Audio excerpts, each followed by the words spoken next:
What's up, guys? Welcome to another episode of Real Estate Podcast, episode 272. I'm here with Griffin. I'm here with Trav. We're trying to get rid of that goddamn phone ringing without him. This week we watched The Black Phone.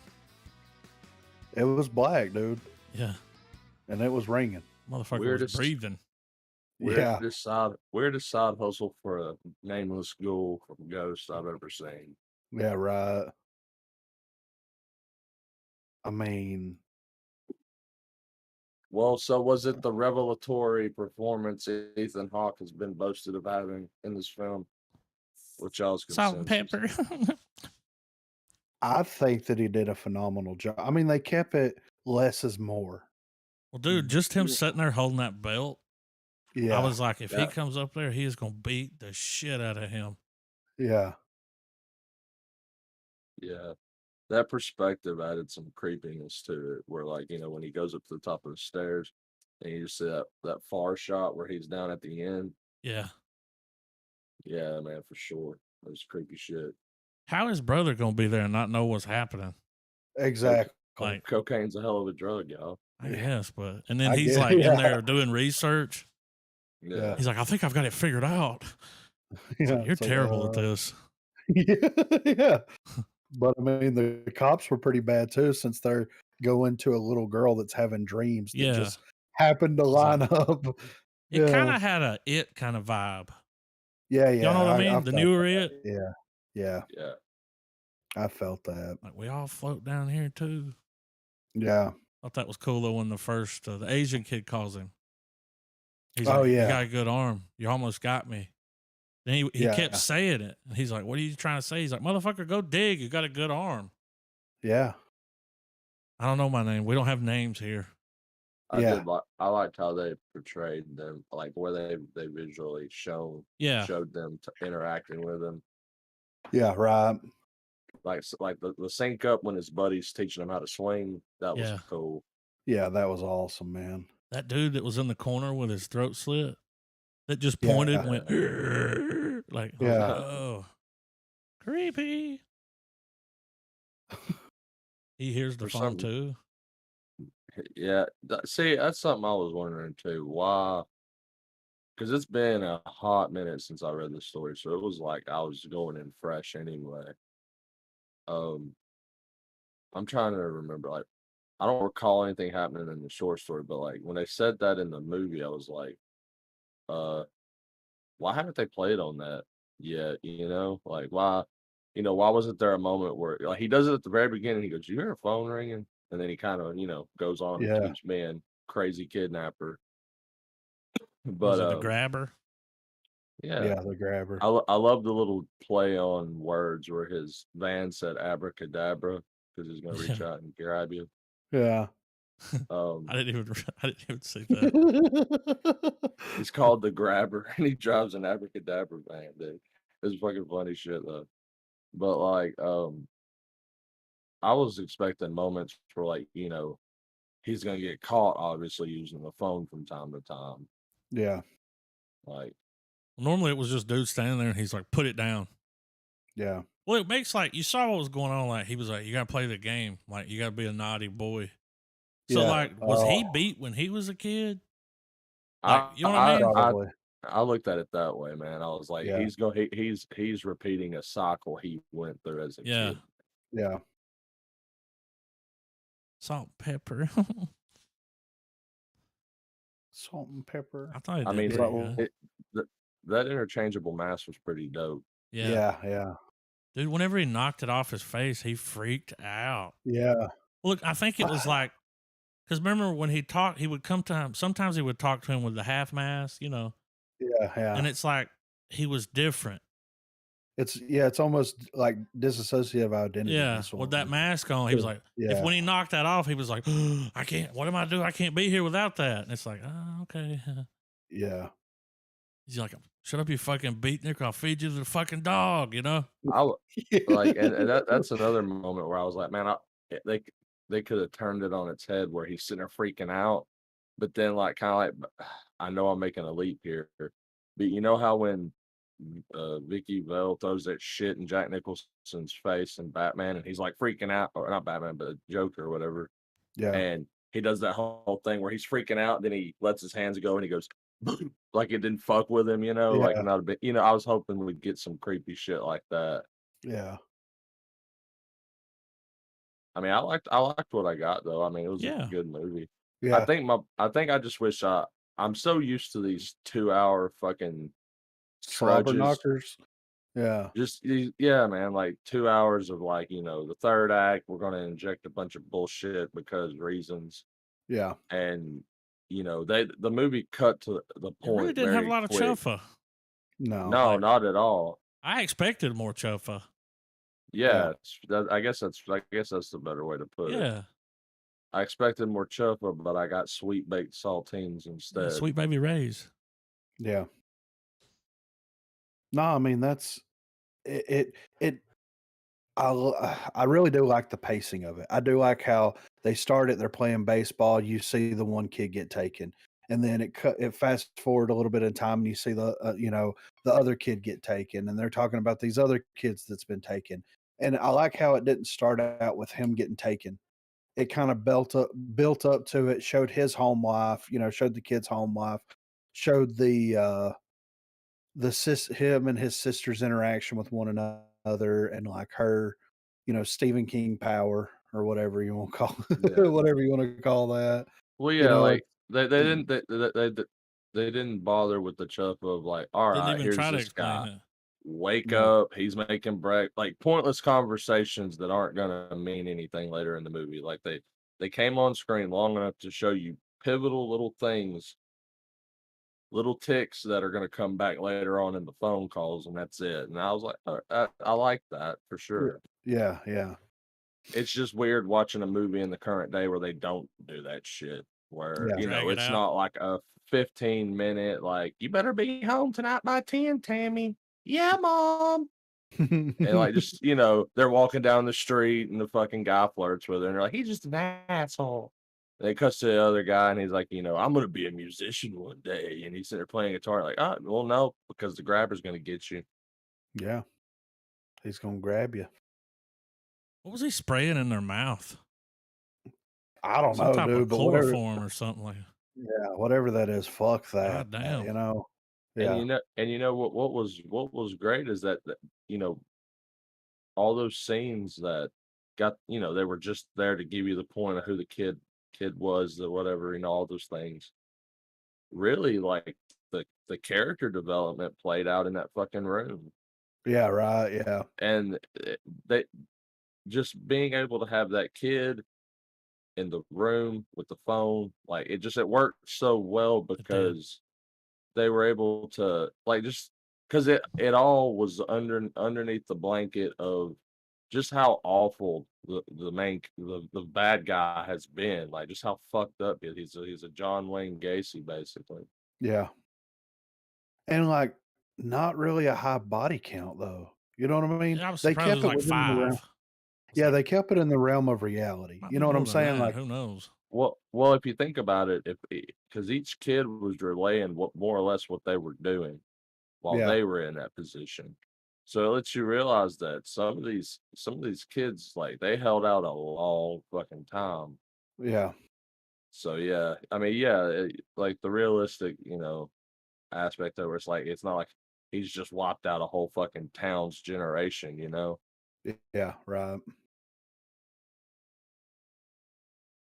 But yeah, I really like the pacing of it. I do like how whenever it showed her dream sequences and stuff like that, how it was all film Film grainy. grainy. Yeah. Yeah, dude. Today's the Oh, fucking day. That one yeah, was real cool. And she could like hear him on the radio. yeah, Because like that once was she figured out how it was trying to tell her, it's like, no, fucking play along with it. Get in the car with him. yeah, yeah. That was fucking. That dude was like Billy. Yeah, I know, right? It's fucking You know, fuck those dudes up, Mike's man. mom. Yeah, yeah, Uh, God right. I damn. thought that I thought that was the best dream sequence when she got in the police car for sure. Yeah, Like she's just, like you see her just walking in the background, like she's just part of the setting, yeah. And and when you're she woke thinking, up, oh, was like, what the fuck, Jesus? yeah, God damn, that you was probably ain't even that real. was that was good. She's That like, I'm was sorry I said you wasn't real. I'm sorry, Jesus. I didn't mean that. Yeah. Little Korea, Jesus Lord. He got Korea problems. And Uh, yeah, dude, she found out quick. You don't ever make a fucking pinballer rage quit. yeah, right. Goddamn. He He's like, got I'm that. fixing to break the Straight, high score. straight up carved fucking Auschwitz number in that motherfucker's arm, dude. Dude, all I'm saying, that first time he got out of that house, there's no way I'm going back. Oh, no. No, kill me right here in the road, dude. I'm not. Well, Dude, I would have ran up to a house. I would have been screaming. yeah, dude. Like, get away from the road. Exactly. That was my thought. He's running down the road, and I'm sitting here thinking, like, dude, he's in a van. Yeah. I'd have Get been, around yeah. trees and shit. Run between the houses, beat on windows, the doors. I'd have been ducking and diving through that neighborhood, man. Yeah, for sure. But And what about the balls on that motherfucker to just get in his van? The van that the authorities actively know is like that, like what, you know what I'm saying? Like, yeah. I mean, desperate, man. well, I mean, I guess it's I guess it's why nobody caught him, because he was a magician. Plain sight. Right there in the middle of the damn town, like 2 houses. Yeah. But I do like how it was laid out. I thought it was cool, how the sister put everything together, like her dreams and the little tidbits that we do get about like the mom, you know. Yeah. Felt sorry for their dad. Yeah. At first, I was like, this guy's an Faraday. asshole. He must beat him or something. Then it's like, oh, he's drinking, Yeah, I had- yeah. Mom I heard hadn't voices seen- and killed herself. I hadn't seen Jeremy Davies in a role in a hot minute. The last one and most memorable I've seen him was in Lost. He played the Faraday character. Oh yeah, he did a good job in this one. Yeah, oh yeah. Well, I mean, he kind of does the same thing in all his Yeah. roles. He's the world needs a new Ben Foster. I guess I'll be it.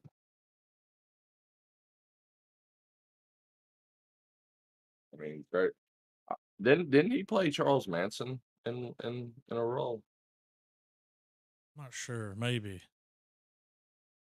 He's got a Manson. He look looks about kind of him. like Manson, yeah. I think he did. I think it was very brief. Like, what the story wasn't about him, but like they're like, hey, for measure, dude interacted with Manson. So this was Stephen King's son, right? Yep. Yeah. Okay. Pretty good. And dude. I as I was watching it, I got to thinking, especially like when you consider how most of Stephen King's history that's publicly known, like, he had battles with substance abuse, shit like that.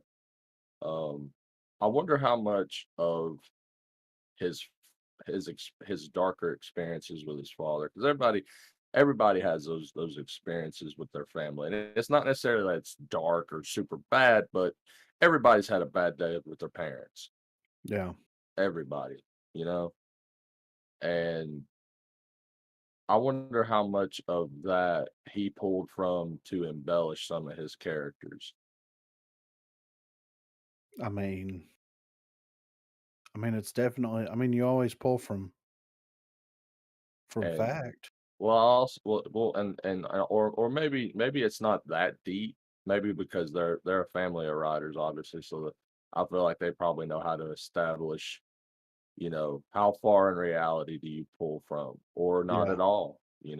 What's ass Yeah. grab, Yeah. because you could also look at that too, as that's a total shining reference to Boy's father, Jack Torrance. Yeah.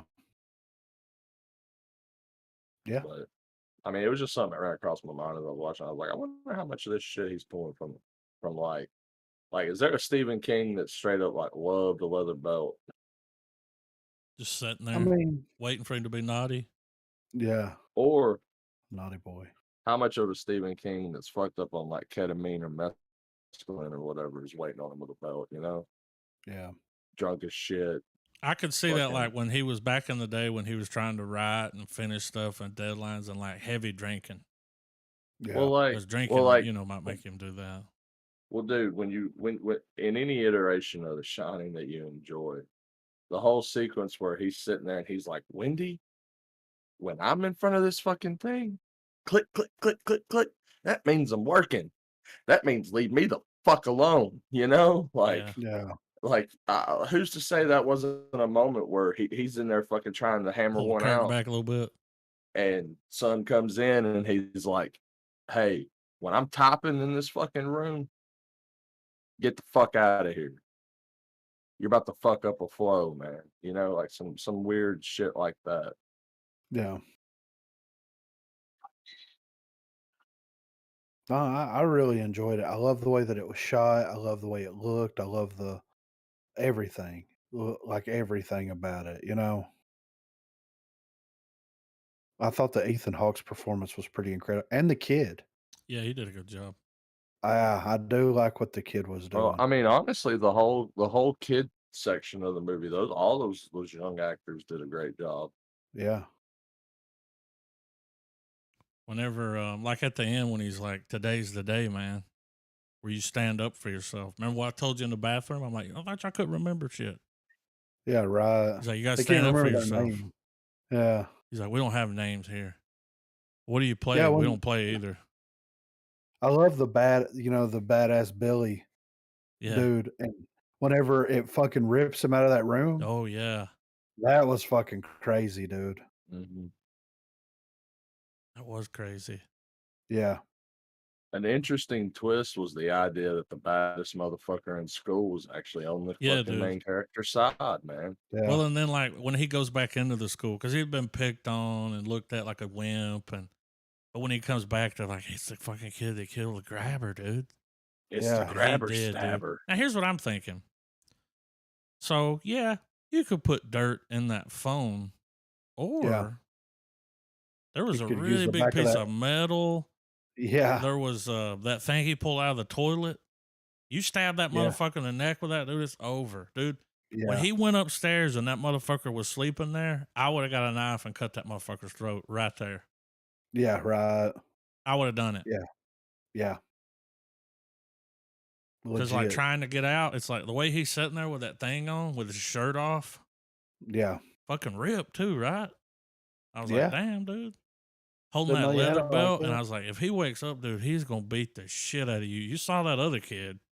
Yeah. So he was just into beating him. Beating them and then fucking killing them, dude. It's like, I'm gonna take my time with you. And he brought that dog down there. As soon as I Yeah. saw the dog, I was like, get one of those steaks. Yeah. I You knew it. I already was like, know.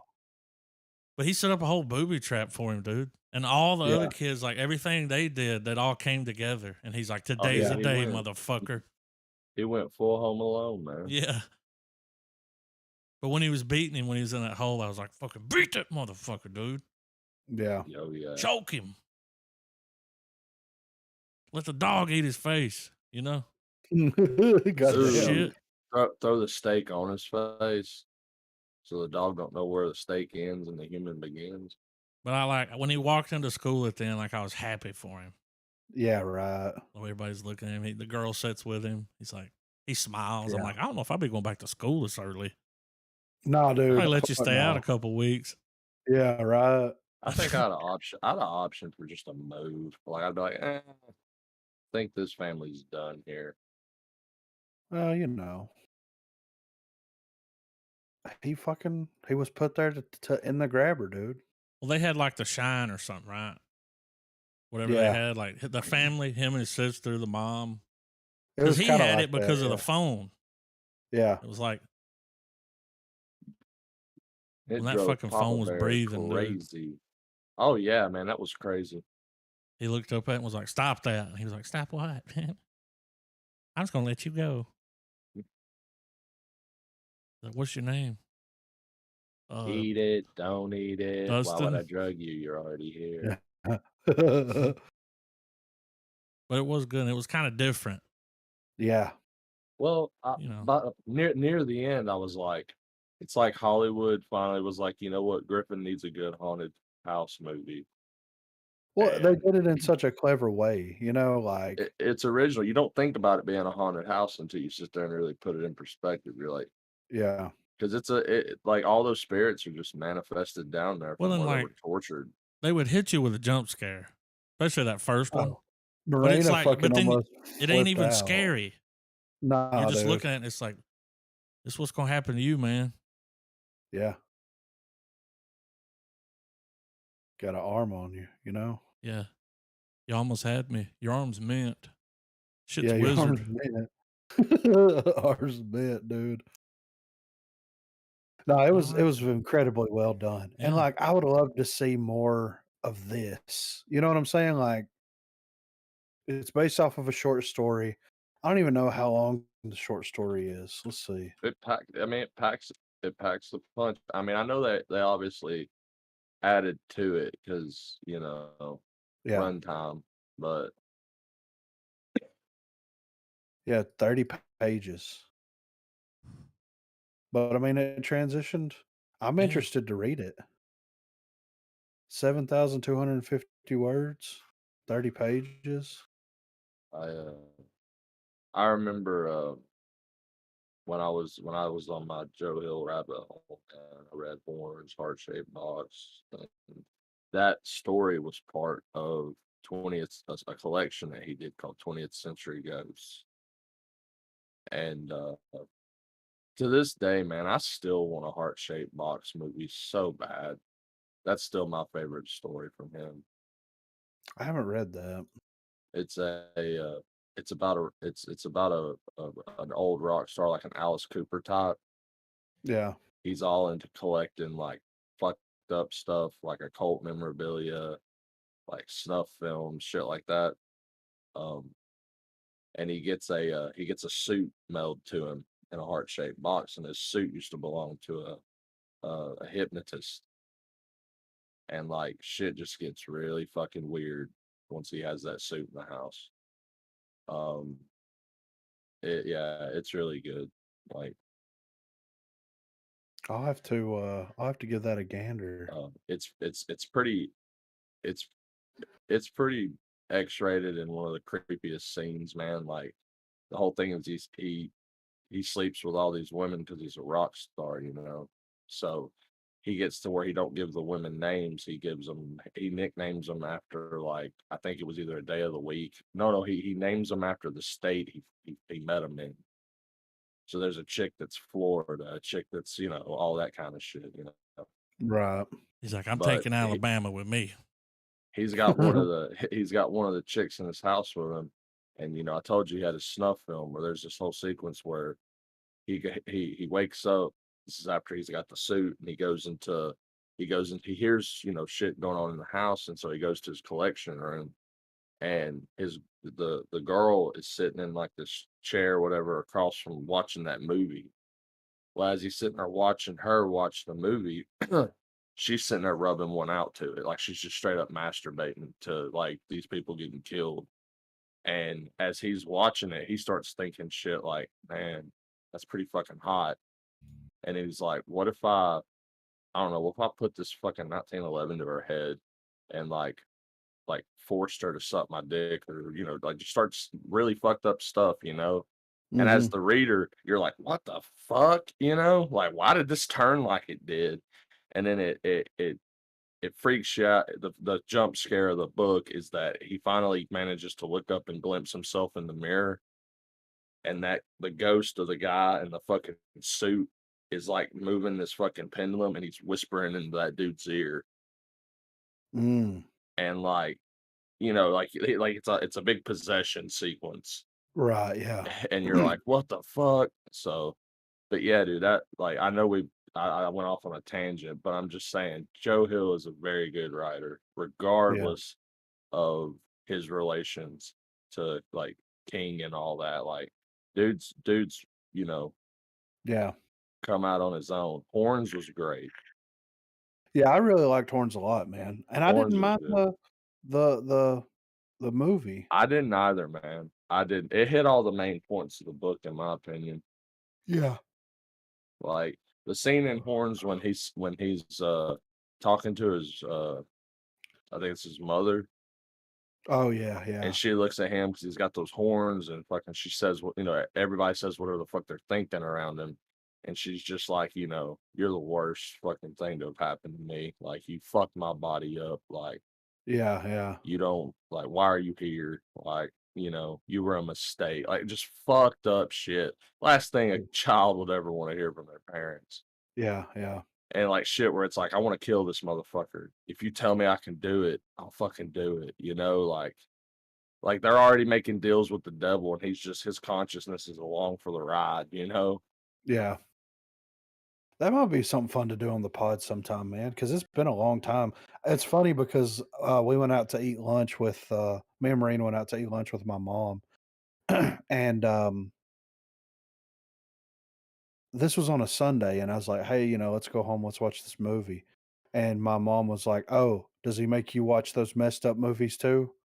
Uh, Marina was like, "Yeah," and she's like, "You remember the one with the dude where Harry Potter had the horns and all those people were acting crazy?" And I was like, "Oh yeah, dude, we watched that movie like when it came out, and it's been out for Been a it came out while. forever ago, yeah, Yeah. and she still remembers that shit."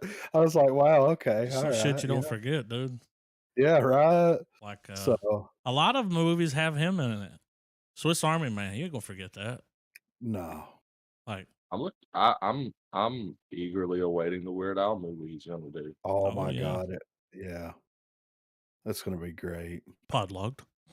yeah, But but yeah, I mean, in case it ever does happen though, if Heart Shaped Box finally does get an adaptation, I want to podlock it hard, man. Like that's a story I would be excited for. weren't they doing a yeah, they did a wait, hold on.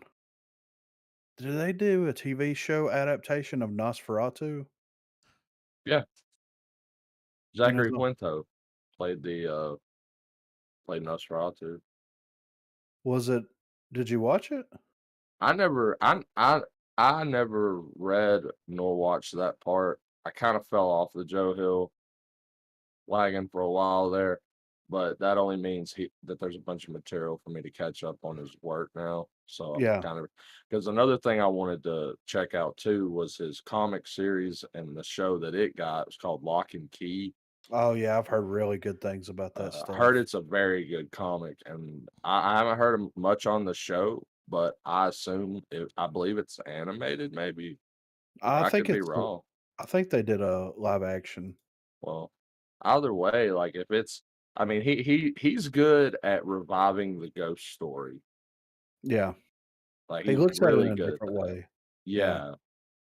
Yeah, he's given us something new with something old, and that's to me that's original. That's innovative.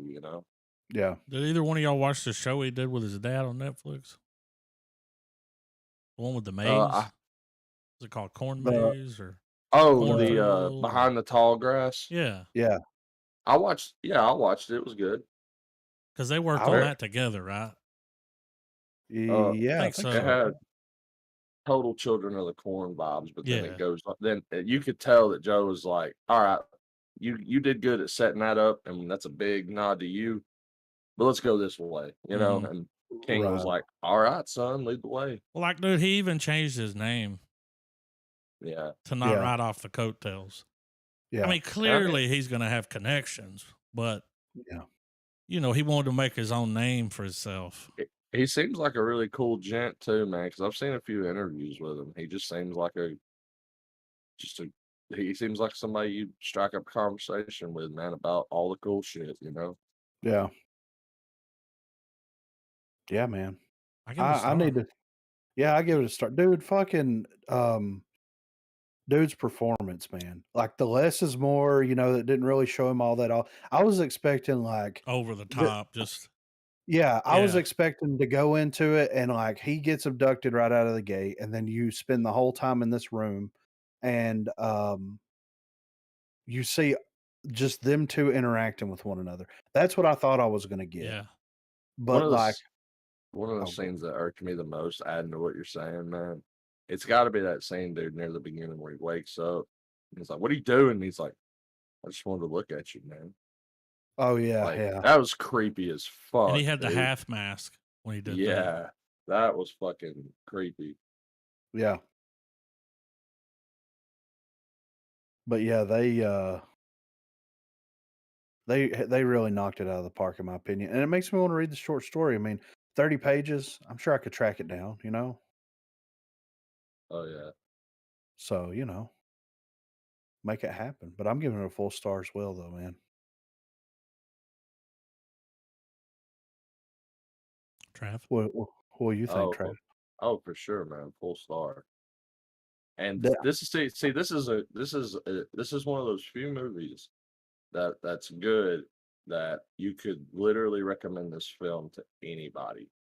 Oh yeah, yeah, It's got a little bit of supernatural going on. It's not too off the wall. You're not looking at a CGI world, none of that garbage and shit. It's just good old like, all right, spirits are at play here. Cool. All yeah, right. Who doesn't like, well, obviously people who don't like suspense and horror, but who who hasn't or wouldn't sit through a good old classic escape story, yeah, yeah, it's got all the hallmarks of a good recommend for, anybody, I'd say. yeah. Like it a lot, man. Good It's run good runtime too. It's about a 90-minute, you know. yeah, in and out, in and out. You know, we got some movie news here. Comic-Con happened this past week, so we And got a couple things. yeah, I hate it because I didn't keep up with any of it. So I'm kind of glad this is all gonna come in clutch for me. Well, most of it's kind of hush hush, but like we did get some trailers and stuff out of it. But Word. one thing we did get out of it though is Avengers: The Kang Dynasty lands Shang-Chi director Destin Daniel Cretton. The fifth Avengers film and one of the last chapters of Phase 6 of the MCU has found its director. The Hollywood Reporter is revealing Shang-Chi and the Legend of the Ten Rings director Destin Daniel Cretan will be helming Avengers: The Kang Dynasty, set to be released May the 2nd, 2025. Kang Dynasty will be one of two Avengers films released in 2025, as Kevin Feige revealed at San Diego Comic-Con that Avengers: Secret Wars will be arriving just 6 months after its predecessor on November the 7th. Plot and casting details are being kept close to the vest by Feige and Marvel Studios, with Cretton's hiring being the biggest update either film has received since officially being announced on Saturday. Shang-Chi was both a critical and financial success upon its release last September, grossing $432 million worldwide. The film came out at a time when many movie theaters were still closed due to the pandemic, which makes it even more impressive what Cretton and company were able to accomplish. Continuing off the momentum of Shang-Chi, he signed an overall deal with Marvel, which includes a few different projects in addition to the Kang Dynasty. A Disney Plus series featuring Wonder Man is reportedly in the works from Cretton, along with a sequel to Shang-Chi somewhere down the road. Marvel was clearly impressed with what Cretton accomplished in Shang-Chi, leading Feige to hand the director the biggest film of his career thus far.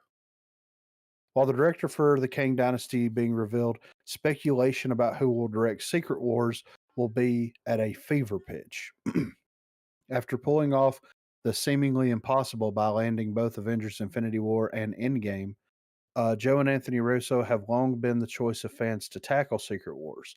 The brothers themselves have stated on multiple occasions they would be interested in telling that story, but those hopes have seemingly been shot down by Feige.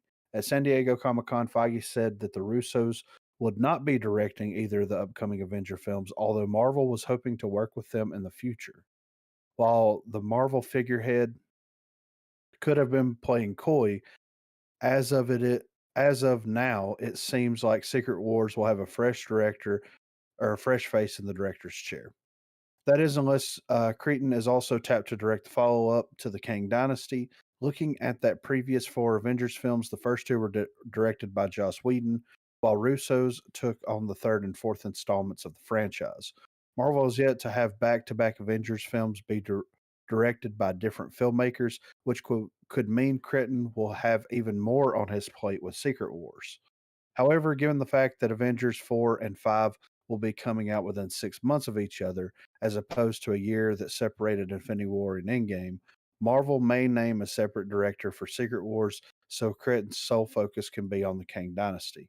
Even if Secret Wars is led by a different director, Critton will surely be part of the creative process due to helming the film coming directly before it.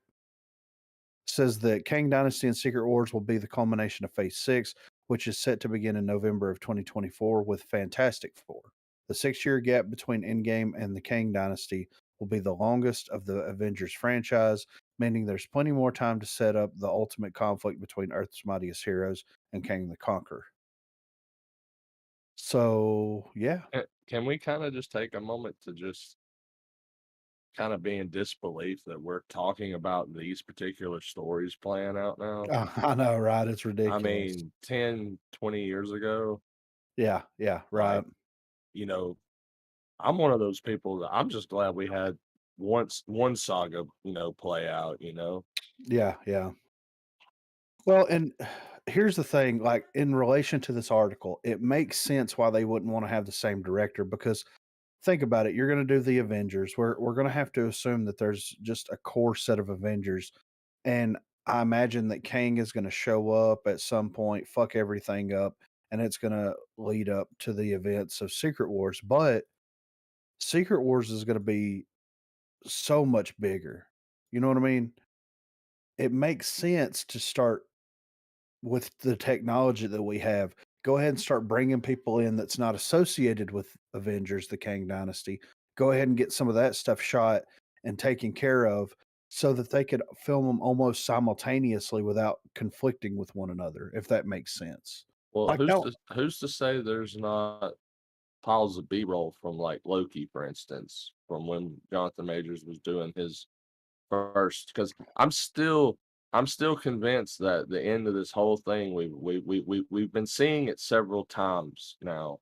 That room, the room at the end of Loki, it The looks room at the end of off. time, dude.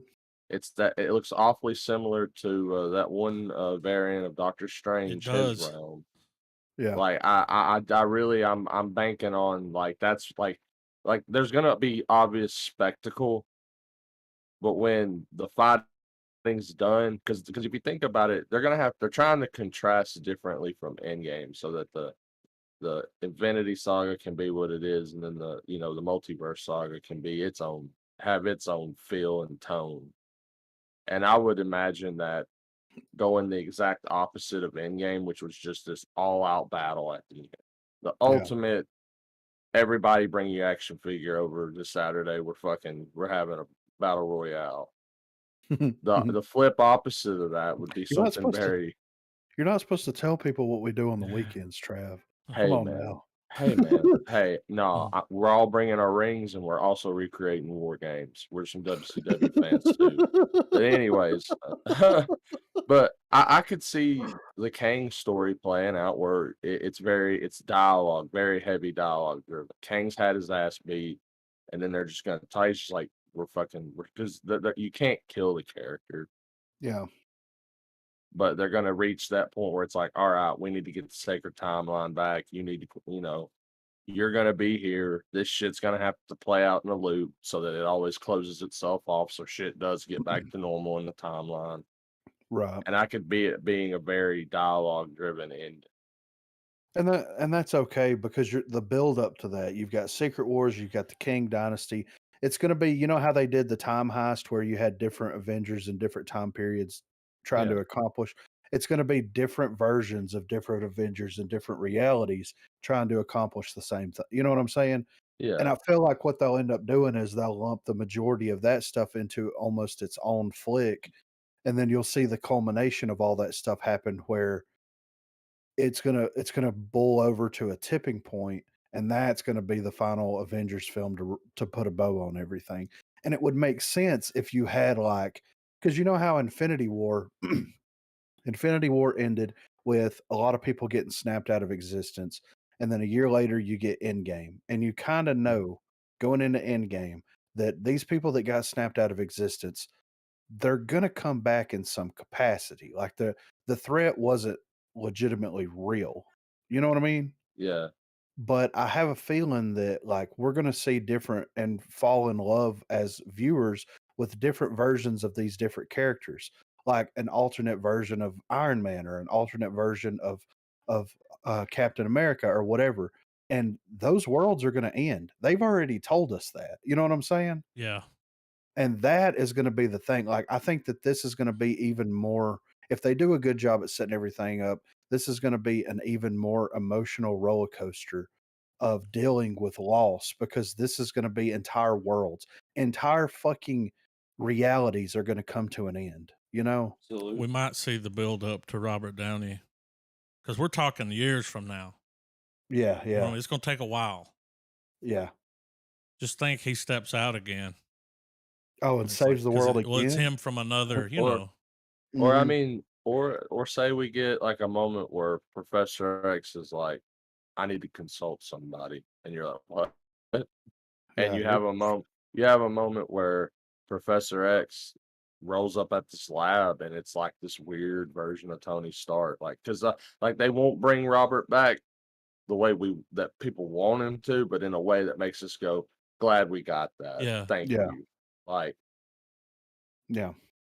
So, but yeah, man, I'm interested to see. And since we did get that next phase of Marvel flicks, we also got, you know, the got a couple of trailers, this and that. And I think that we're in the in between times. Like it's technically phase 4, you know, but we're still in that weird, awkward, like getting to know one another, like dating phase, if that makes sense. mhm. We're There's still still trying to well, the new guard's still being rolled out. Yeah, and we're also trying to learn the rules. We're trying to figure out what the other person likes in bed and what they don't like in bed. You know what I'm saying? Yeah. Like Oh we're man, in, yeah, and just imagine something like this, because when it is time for spectacle to kick in, um, you know how we had that really awesome shot from the very first Avengers film when the Battle yeah, of New York's going down, and the yes, camera is just panning to each set of Avengers, just fucking shit up, just doing shit, you know? You have that, you have the Wall of Death from Endgame, and like, and then you see how they've been able to pull off portal hopping in like Doctor Strange. And yeah, we just have this instance, man, where the camera is going through the sling rings and all these different realities, and you just have a set of Avengers, like 2 or 3 different teams, and you just have this moment where you're seeing the Kang Avengers fight happening in different realities with different people. So you're yeah, seeing all these little different quirks and looks, like, different things that the way the fight could play out, you know? yeah. That would be fucking awesome. Oh yeah. So according to this picture, this is the phase 5 plan here. We got Ant-Man and Wasp: Quantumania. We've got Secret Invasion, which is going to be a series. We've got Guardians of the Galaxy Volume 3, Echo, which is a series, Loki Season 2, The Marvels, Blade, Ironheart, which is going to be a series, Agatha Coven of Chaos, which is going to be a series, Daredevil, Born Again, which is going to be a series, Captain America: New World Order, and Thunderbolts. So out So, of yeah, go ahead. and I don't know, maybe you were getting to this, Griffin, but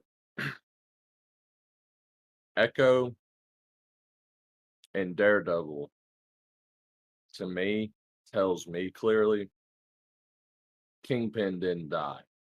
Yeah, I also think I wonder if if Echo is going to set up, if we're going to get more Kate Bishop in Echo. I mean that would be okay with me. Like, That would make I'm sense. trying to remember, are we just going to call her Hawkeye as well, or because I know Lady, they played on what she was called, but like I I Lady thought don't it know Hawk. if was Lady Hawk or something like that. Yeah, I can't remember because I mean I feel like Hawkeye is still going to be around in some capacity. because we're going to get these street level Avengers now that are going to be like Hawkeye, Daredevil, fucking Spider-Man. How fucking badass is that, guys? Yeah. Well, all right. So speaking of that, okay, before we transition to this, what I was going to say is out of this lineup, and it starts with Ant-Man and Wasp in February of 2023. We get the Ant-Man movie, we get the Guardians movie, we get the Marvels movie, we get the Blade movie, and we get Thunderbolts and Captain America. So about 50% of those are movies that's going to be coming out over the course of a year. And the rest of them are going to be series, which we get a follow-up to Loki. We get the Echo series, the Secret Invasion series, the Ironheart series, Agatha, and Daredevil. So we got a nice mix here because I was kind of afraid, not really afraid, but more of speculation on my part saying that, like, okay, since we have series now, we're going to get less movies and we're going to get more of that world building, character development, and all that stuff in the series themselves. They figure out a way to bring them in there. Yeah. Nah, dude, like which Guardians, they're going to be wrapping that up. Ant-Man and Wasp, they're going to be wrapping that up. Marvels is going to be the second outing for Captain Marvel. Captain America is going to be like a reintroduction almost to Captain America. And Thunderbolts is going to be its brand new on, and Blade. We're going to get the introduction to Blade, and we're going to get the introduction to the Thunderbolts. So you see kind of the old guard wrapping up in phase 4 or phase 5, whatever phase is, phase 5. And then you're going to get the introduction of a couple of new staples, along with what we've already been introduced with. My only concern is that I feel like these Avenger movies are going to be good. Obviously, they're going to be fun to watch, but on a storytelling level, I'm worried that all of this supplemental character building from all the shows, stuff that's clearly going to make things make sense when these movies play out.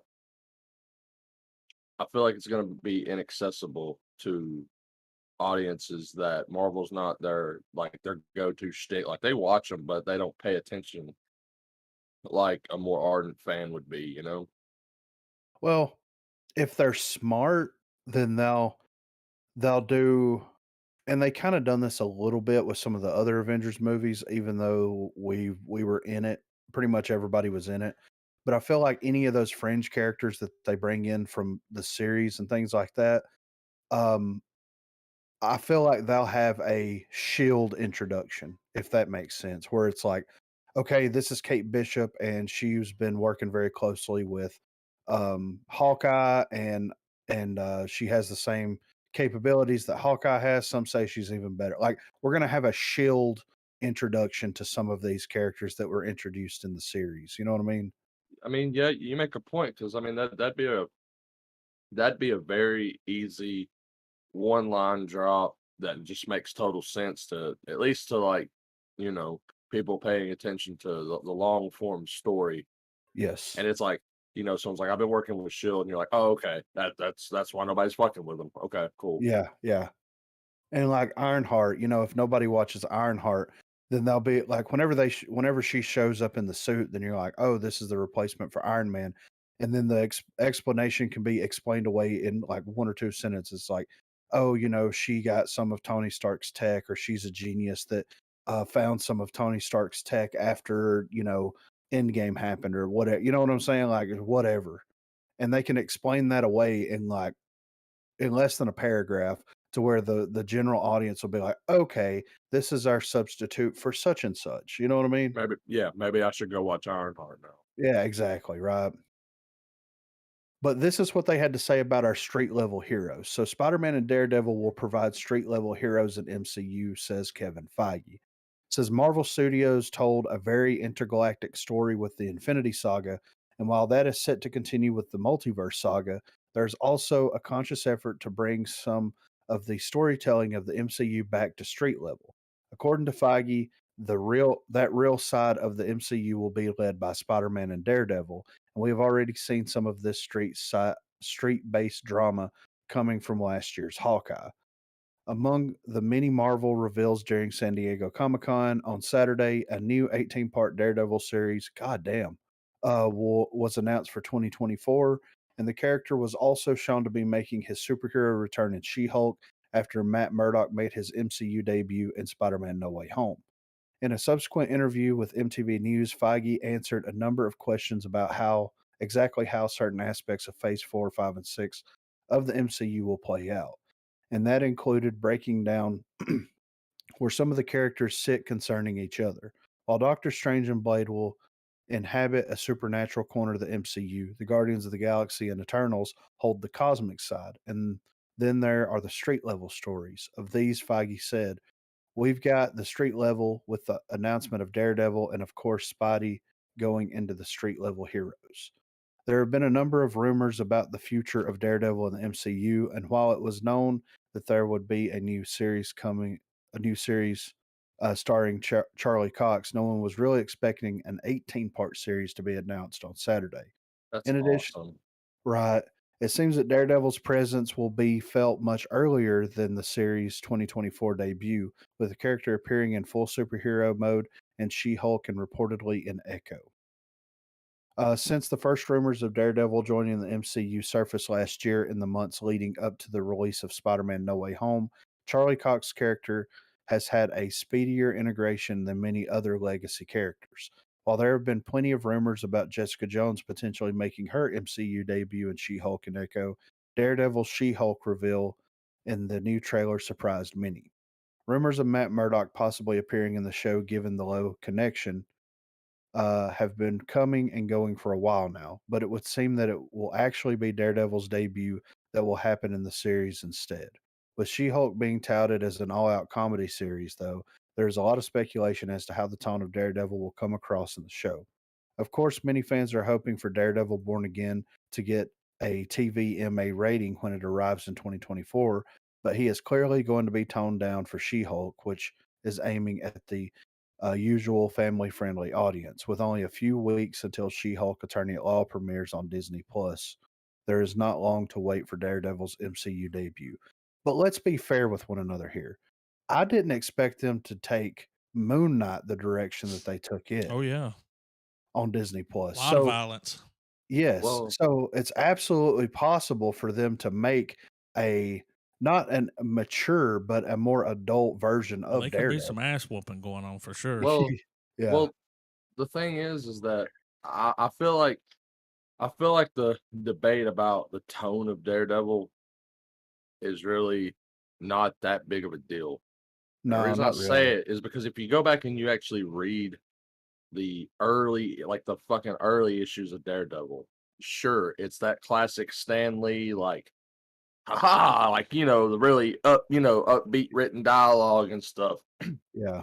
But it's still happening in a way where when you're reading it, that dark, gritty tone's playing out. Like, Yeah. I'm calling to mind a sequence where uh it's being narrated that there's always these two contrasting scenes from early Daredevil comics that always stick in my mind. And to me, they're defining traits of the character. One of them is when he is Daredevil, or not Daredevil, when he's Matt Murdock and he's a kid, and he's like, you know, it's when showing that his father's a boxer and all that stuff. But he's like, I'm gonna study my homework because my father wants me to do good in school and to not have to fight like he does, literally. Even though I admire him as a fighter, like the father son love type of thing. Yeah. And it's in that weird heartwarming like way. He's like, I'm gonna do my best because I want my family to be proud of me. Like instead he has morals. Yeah. And I was like, that always stood out to me. And then later on, when he becomes Daredevil, there's a sequence where he's straight up just analyzing the enemy, where he's like, I can feel the shift in the weight in the air, knowing that he only has 6 bullets left in his gun. I can move this way, and I know I'll be free, but I'm still cautious as to what he's going to do in the other hand. Like, you know what I mean? Like, he goes full goddamn Batman Yeah. Yeah. and he just beats the fucking piss out of these dudes. Yeah. And I feel like if they could balance that tone all the way back then, Disney ain't gonna have a problem integrating him to where we still have the feeling of the Netflix show, but there's gonna be there's obviously gonna be a soft injection of family friendly there. Yeah. And I think it'll do nothing but make it better. Yeah. I agree. I agree 100%. I think this is the one character from Netflix besides Punisher that I hope continues to thrive in the new continuity and everything. I think Because we'll see the Punisher at some point. Daredevil, because to me, some of Daredevil's stories are on a street level hero perspective. Some of Daredevil's stuff is better than Spider-Man, I would argue. Yeah, for sure, man. And I know that sounds like heresy, and I mean I'm just as much of a Spider-Man fan as the next kid, but Yeah. No, I get it, man, and I agree with you on that. And I think, I think that they're going to do it faithfully. I think that they're going to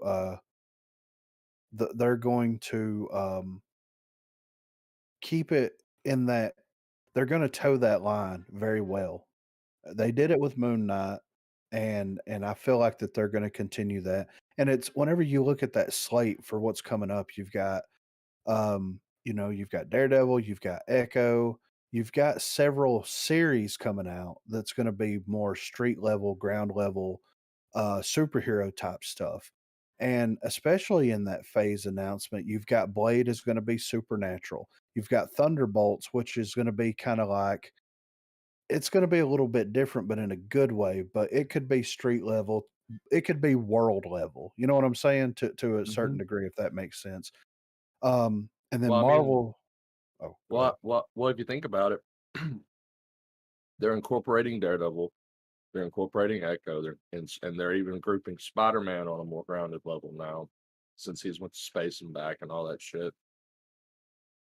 Well, he's been around the block for real. But Yeah. uh sorry, I was just like, man, Spider-Man's character's been through a fuck ton, the MCU versions. Yeah, right. But no, but anyway, it's setting up to where I'm wondering if after we get done with the multiverse, or maybe somewhere along that near the end, we're gonna get a street level Avenger film, and it's going to literally be like Daredevil, Lady Hawk, Spider-Man. It's gonna be the new Avengers, Yeah. and instead of like this big grandiose battle against a space invader of some kind, instead it's just classic because you have all these characters like it's no coincidence that we're getting two attorneys that happen to be superheroes. Yeah. Like we're like we get this way to where the heroes like the Kingpin's going to be the big bad of it. And it's going to be a classic. They got to infiltrate Kingpin. He has taken complete hold of New York. And just let your mind run with that. Like all the different applications with that. Like you see Murdoch and She-Hulk battling Kingpin in the courtroom, and then they enlist Spider-Man and some of the other heroes to try to be like, all right, well, we got to have this evidence to beat this fucking case, dude. And Spider-Man, like, it would be such a drastic shift in how a Marvel story is told and what people are used to with like, oh, it's Avengers, Yeah. fucking turn the brain off, like. Right. Instead, it brings it back into, hey, let's see justice work it the right way. Yeah. And But like yeah, you have Spider-Man and them battling Kingpin's enforcers and stuff, and those enforcers could be, you know, moments where they can bring in, more fringe villains per se that can come into the story and they have to deal with and all that. I yeah, don't know. I'm excited for this avenue of yeah. Marvel. I agree 100%, man. And I like what they're doing. I like the direction they're going. Like I said, we're in that kind of weird in between time right now where like they had a plan, they had everything mapped out. The pandemic kind of fucked everything up, but it may have fucked it up in a good way. You know what I'm saying? Like that could have definitely been, a blessing in disguise as far Some of as like the the, some of the best drinks for men a little longer. yeah. So I'm excited to see what they have come out. But on some other news here, Bruce Campbell says talks have started for an Evil Dead animated series. So, Evil Dead Rise will be the first Evil Dead movie in which Bruce Campbell has not appeared on screen as Ash Williams, the unlucky protagonist of the bulk of the Evil Dead franchise. However, who are worried that Ash may have come to an end of the road after Campbell effectively announced his retirement from the role will be pleased to know that possibly an animated Evil Dead series is being discussed. And some in something of an ironic parallel, the original Evil Dead trilogy ended after 3 movies, with Army of Darkness ending on a cliffhanger of Ash waking up after years of an enforced sleep to find he had awakened to a new apocalyptic world many years in the future. When Ash finally returned in the Stars series Ash vs. Evil Dead, his adventure lasted 3 seasons before being canceled when the final episode set up to Ash turning up in an apocalyptic future. It's almost like the character was never meant to make it to that brave new world.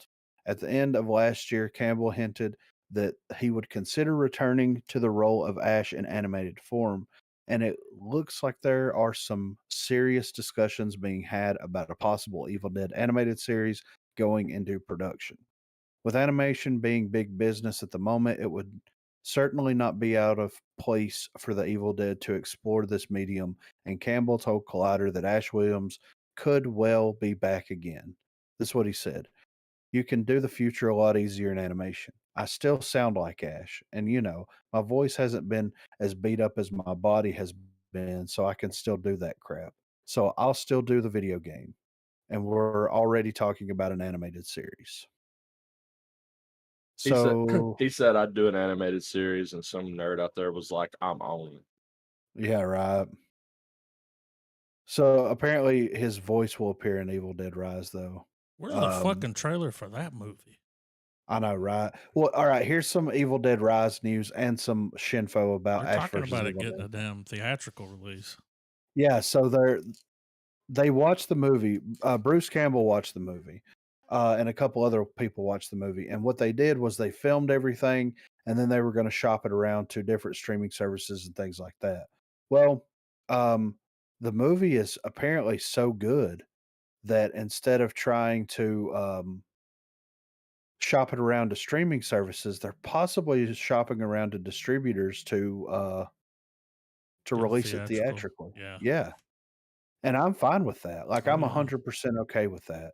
And then also, Bruce Campbell came out, I think it was trending today maybe, as to why Ash versus Evil Dead didn't do as well as it potentially could have. And we all know the reason why, right? What's the reason why? Because it was on Stars. That would be, yeah. Yeah, that's what he I said. don't He have said that, Stars. yeah, he said that whenever people would come up to him at Yeah. conventions or ask him what it was streaming on or where it was going to be located, he said Stars, and most people were like, well, "What is that?" Like, it's not a streaming service. It's, you know what I'm saying? It's, Channel. Yeah. yeah, exactly. So he said that, whenever it released on Netflix, it gathered this whole new audience of people that were like, "Oh shit, there's an Evil Dead series." Yeah. And then they're coming up to him like, "Dude, I watched the thing on Netflix, man. It's awesome. Like, when's Netflix going to do more?" And it's like, "Dude, that was 3 years ago." Yeah, You know that's what I mean? wrapped. Like, yeah, like that I was didn't even 3. remember that it was on Stars. Yeah. I mean, that ain't how I watched it, but I mean, yeah, dude. but at the same time though, fuck those people though, because like I don't know, every Roku TV in existence that I know millions of people buy, I know they have them. You mean to tell me you don't see that Stars icon Yeah, but big, ain't nobody bright as fucking fucking paying day? that for that. Yeah. Stars wasn't even good on the TV. Yeah. They play like the same movies every month. Then next month you Mm. get like 4 new movies. You know, they play them all the time. Like I'm certainly not defending the channel, but Elvis Meets Dixon was a Stars movie. I Yeah. mean, if you build it, they will come. They built it. People were just fucking lazy. It would have done Well- way better though had it been Netflix or like HBO. Yeah, yeah. Oh, Yeah, for sure. That backing would have totally ramped it. Yeah, like that. I mean, everything. I mean, the argument's there for sure. Yeah. So, I mean, I think that, like, and he said he's done doing live, and it would have been amazing because we talked about this on the pod at the time when, Stars was done with it. Then there was rumors going around that like Netflix or Hulu or somebody like that may pick it up, and nobody ended up picking it up. But it's also one of those situations where it's like, but here's the thing, man, like, you can't base the viewership because he said that like the final episode only had like 140,000 people watching it. Yeah. Like that's not good. You know what I mean? Like, No. No. and I would say 140,000 people, I would say 90% of those people actively subscribed to Stars so that they could actually watch it. 10% of them had free weekend that weekend. You know what I'm saying? Yeah. Yeah. Like they just happened to have free access to it. Like nobody was going to download the app to watch that. I didn't download the app to watch it. I just watched it. You know? So like, but yeah, that he said that that was the downfall of it. But an animated series, man, that would be very, very cool. Like I would Yeah. be very, very cool with watching something like that. So Well, it would be cool if they could find a way to finally give us those little bits of scenes that strings everything together to where the world of Evil Dead is this one linear story. There's no alternate reality, none of that garbage. It's just one single story, and it's just this cabin is fucked up, and people just keep coming to it, man. That like one group will come out there and the shit happens, and that was Ash's group.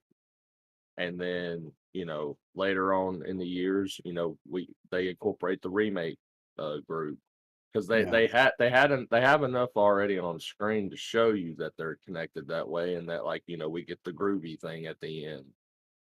yeah, So, and being able to be have it to where the events of the original Evil Dead and or not original, but Ash versus Evil Dead in 2014, I think.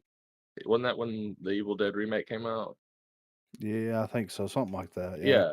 And then when that came out, that was just a few more years down the road. I mean, it's all there, and to have a show that could kind of, tie it all together in a big bow and then move forward yeah, would be really awesome. yeah. Because they've got to finish Ash's story, right? But that's classic Campbell, though, man. Yeah, I He know, but leaves you wanting more, and that's a staying power. It is. Like, You I mean, never get too much of him because he leaves you wanting more. yeah, yeah, I mean, that's classic actor, dude. Cractor, That's classy actor. Clactor. Hardly knew her. Yeah, right. He got La- that class fast, man. Last up here, Bill Murray replaced by Steve Carell in Wes Anderson's Asteroid City due to COVID diagnosis. So, despite being originally announced as one of the cast members of Wes Anderson's Asteroid City, longstanding Anderson collaborator Bill Murray was strangely absent from the list of stars on board the movie earlier this week. According to a report by The Hollywood Reporter, the reason for Murray's absence is down to the actor contracting COVID. Days Mm-hmm. before shooting on the movie began last September, leading to Steve Carell taking his place in the film. Asteroid City once again brings together many actors who have previously worked with the director on his 10 movies. As his 11th feature film, Anderson's film tells the story of a fictional American desert town circa 1955 and its junior stargazer convention that brings together students and parents from across the country for scholarly competition, rest and recreation, comedy, drama, romance, and more.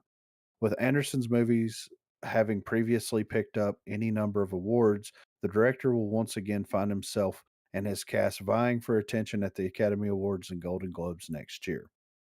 The movie's cast features an almighty ensemble of famous faces, of which Murray was originally one. The list of those appearing now include Jason Schwartzman, Scarlett Johansson, Tom Hanks, Jeffrey Wright, Tilda Swinton, Bryan Cranston, Ed Norton, Adrian Brody, Liv Schreiber, Hope Davis, Maya Hawke, Steve Carell, Matt Dillon, Hong Chow, Willem Dafoe, Margot Robbie, Tony Revolori, Sophie Lillis, Ethan Lee, Jeff Goldblum, Rita Wilson, and more. I While mean, there's no, god yeah, damn, what a cast. yeah. While there's no reason release date currently known for the movie, it is now well in the post production and will potentially be released later this year. I mean, a lot But of these actors are hard to find and picky, dude. yeah, well, I mean, when Wes Anderson calls you, answer. You know what I'm saying? Yeah. But recent misconduct accusations were made, though. Having been as much part of Wes Anderson's movies as the director himself, the absence of Murray from the official cast list released by Focus Feature did not go unnoticed, and following accusations of misconduct on the set of his movie Being Mortal earlier this year, it was speculated whether the veteran actor had been cut from his role in Asteroid City. Ding, ding, ding, Following, ding. Following the news of the alleged misconduct, which brought filming on Being Mortal to a halt, Murray said in a statement, "I did something I thought was funny and it wasn't taken that way. As of now, we are talking and we are trying to make peace with each other. We are both professionals. We like each other's work. We like each other, I think. And if we can't really get along and trust each other, there's no point in going further working together or making the movie as well. It's been quite an education for me. What would make me happiest is if we go back into work and trust each other and work at the work that we've both spent a lot of time developing the skill of. I think it's a sad day that can't learn. I think it's a sad dog that can't learn anymore. That's a really sad puppy that can't learn anymore. I don't want to be that sad dog, and I have no intention of it." I think that's whenever you were reading it, I was like, COVID? Dude, when Yeah, Bill Murray catches COVID, you wait fucking 2 weeks, you know? yeah, right, Like, yeah, it's Bill Murray. But I think yeah, it is he's been laying low since then, and he went on some kind of little apology tour. I watched these little interviews and we yeah, still don't know what happened. He just said something to someone, and yeah, and they were like, you know? yeah, Like, it's Bill Murray. He didn't yeah, fucking Bill Cosby you. Just said yeah, something. right, Like, yeah.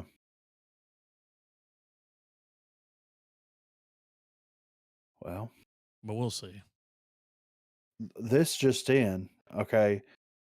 I just want to hit on this real quick before we go.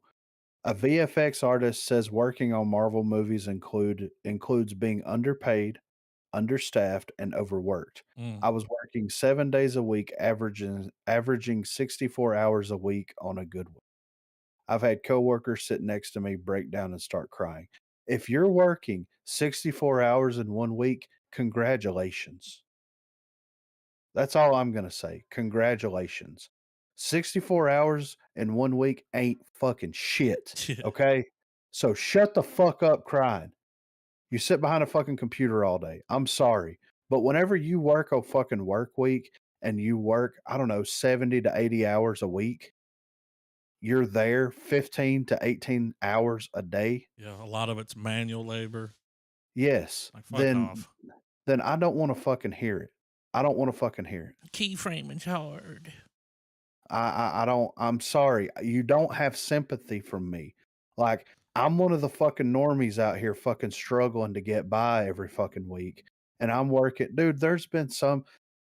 I've worked fucking like 36 hours straight one time. You know what I'm saying? Mm-hmm. Because I fucking had to do it. I worked 30, so I don't want to fucking hear it. I don't. I'm done with you. I'm done with you, dude. Yeah. I'm fucking done. You know. I'm sorry, but that just fucking crawls all over me. You're understaffed. Everybody else is, okay? For some reason, people feel like they don't have to get jobs now. So that's just something we're all having to deal with. You're underpaid. Welcome to the fucking club. You know what I'm saying? Yeah. We've been here before. We've been here for forever. Welcome to the fucking club. You know? Like, come on, man. Everything you're complaining about is everything that every fucking blue collar, white collar, fucking every collar fucking person in the entire world is complaining about right now. You know, Everyone. at least everybody in the United States. We can't get people to come to work. Well, I wonder why. If you pay people to be home, then guess what? They're going to stay home.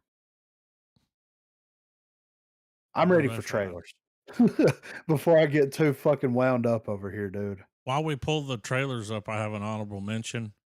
Oh, yeah. I didn't know that Apple was working on a Godzilla series I didn't called know. Godzilla and the Titans series. Ooh, okay. Kurt Russell and Wyatt Russell, his son, they've signed on to the cast. Ooh. It's supposed to take place after. So there's been the big battle between Godzilla and the Titans.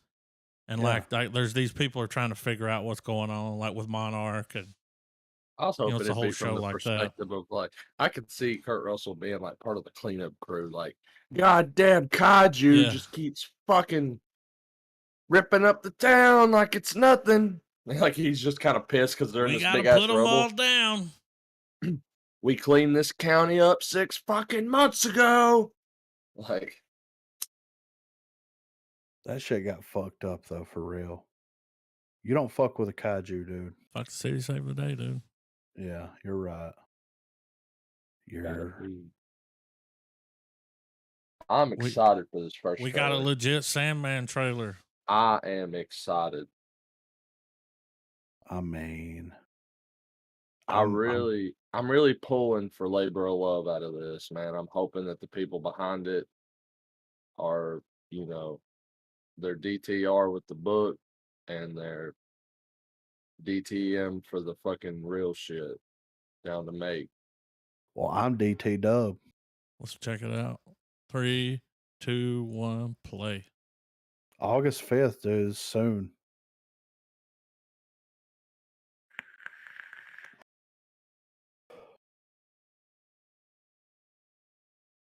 Uh-huh.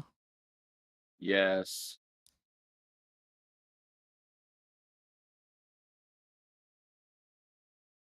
It looks like Ezra Miller and Rob Pattinson had a baby. Yeah, right. It's that guy. Like, look. When soul meets body.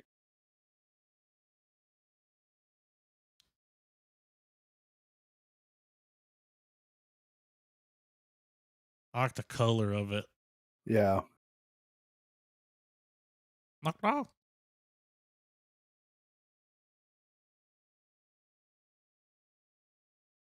Oh.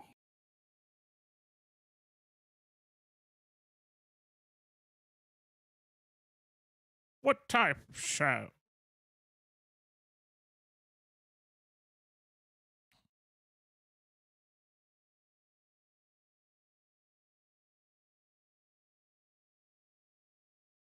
Looks epic, man.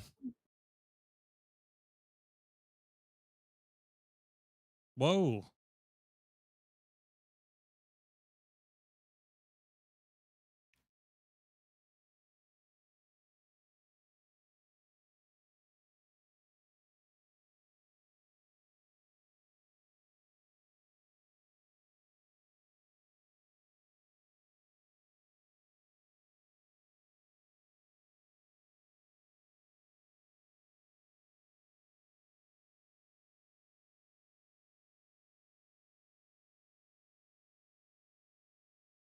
Goddamn right, guys.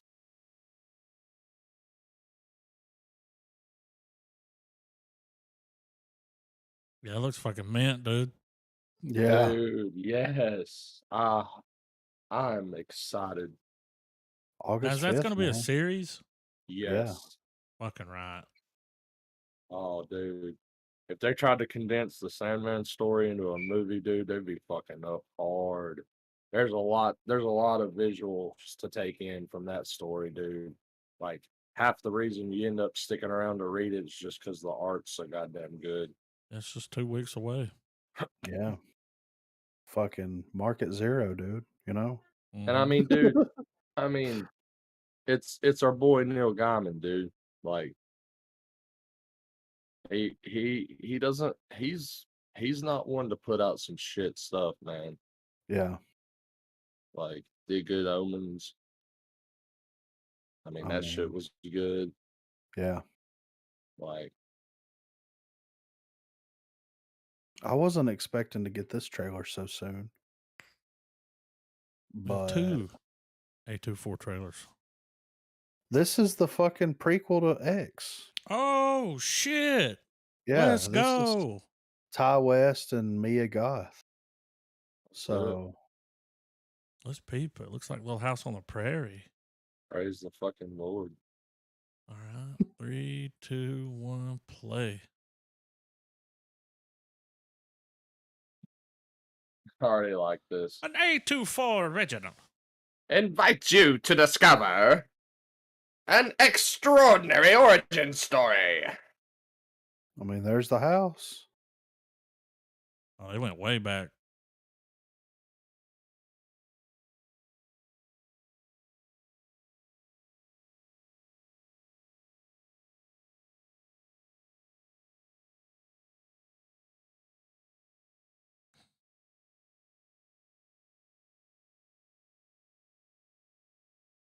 Mm-hmm. Alligator.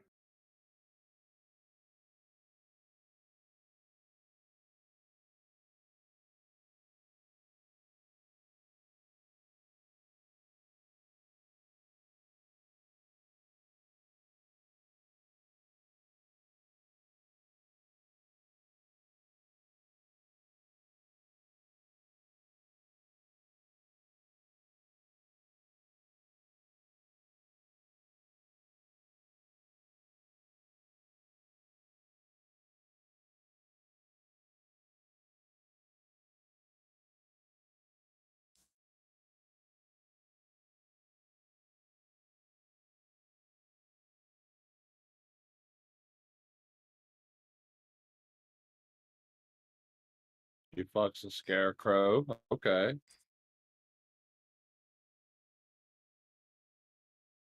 Man, this looks like it's going to be better than the other one. I Yeah. know.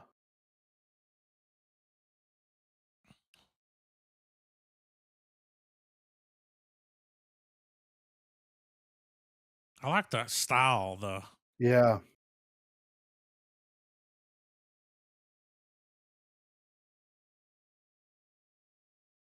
Dude. Let's go.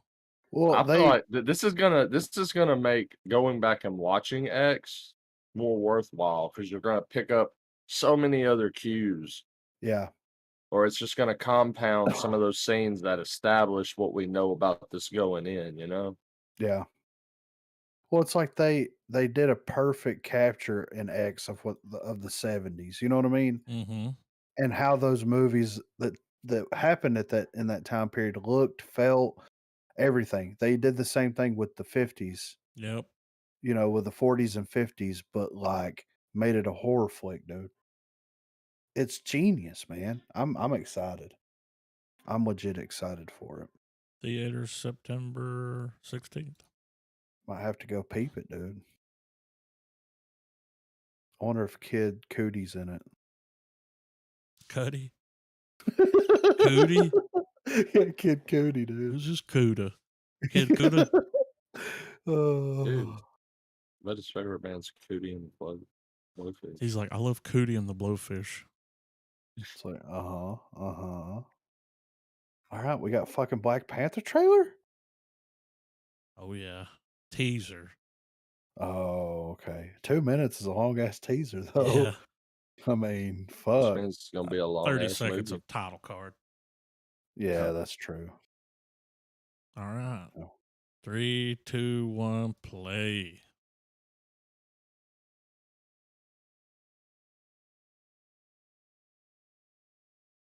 Boom, boom, boom.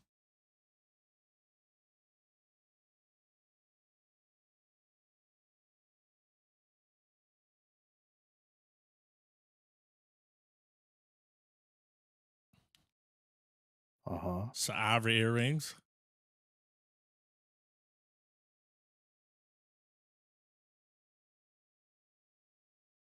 I would have used The original? and then like stretch that out.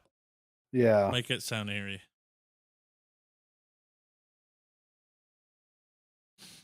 Having a baby underwater. Water birth.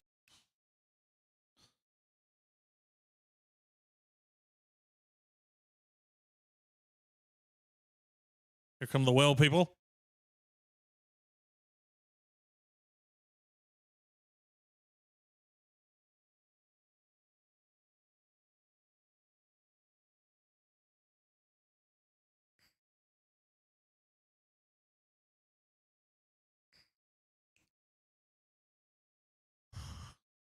I mean, we got a little Namor action.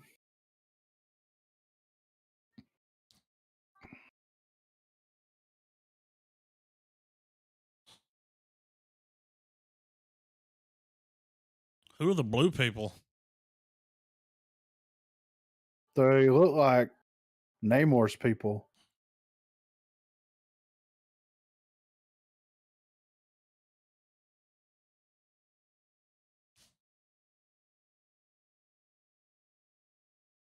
Looks pretty epic, dude. That's what's up.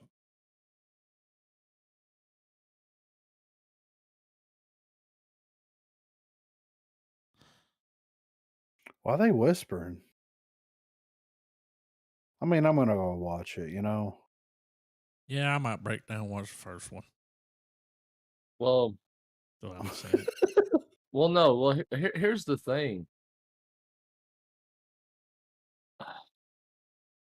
Black Panther is a great character. Yes. But Like he wasn't in this movie. One of the OG, like, you know, Avengers. He was back in the Silver Age comics and shit. Like, he was right up there with them. And it's pretty badass that they're gonna. It looks like this is gonna be our introduction to Ironheart because of the chick smithing out the heart that hit the ground. Mm-hmm. Yeah. So I think we're gonna get a iteration of Iron Man in this movie.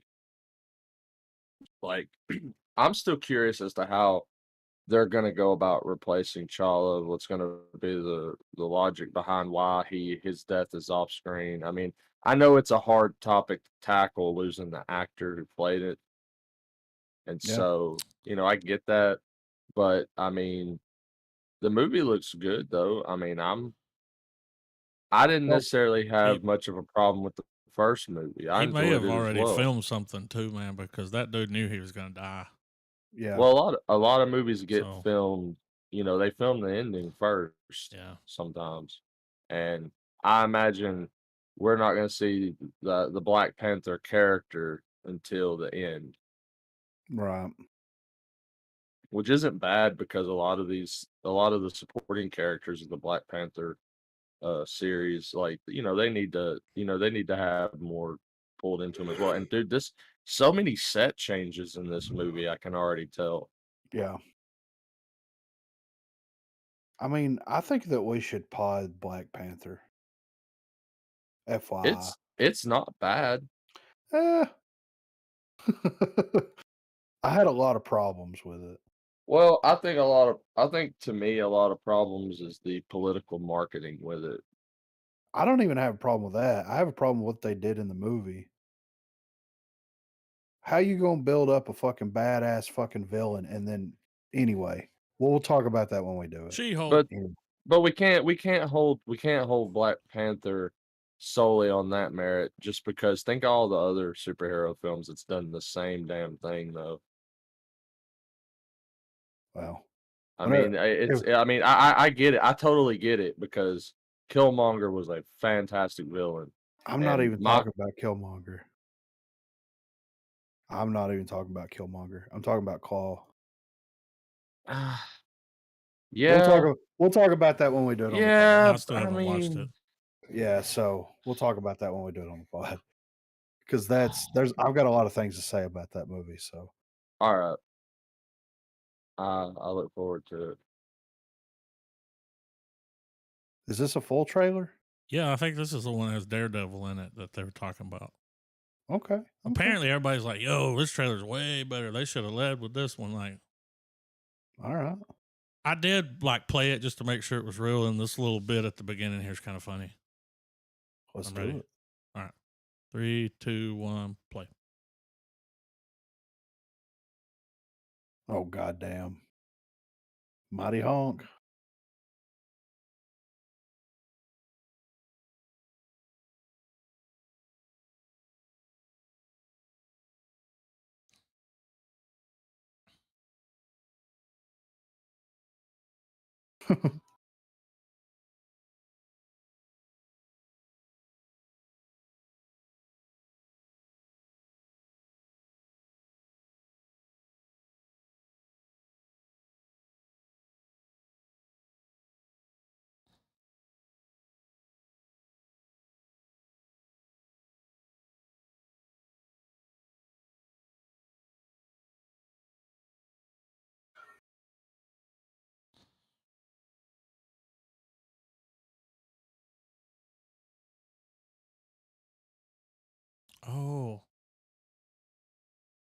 Wait. So she's a lawyer. That makes sense why. Yeah.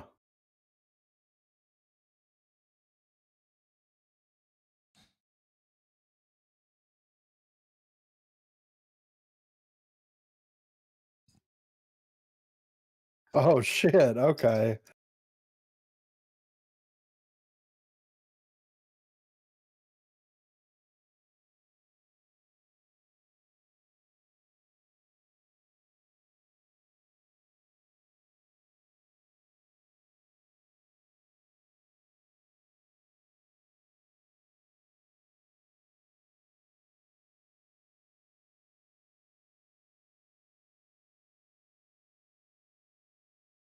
Let's go. Dude, this trailer's way better. Yeah.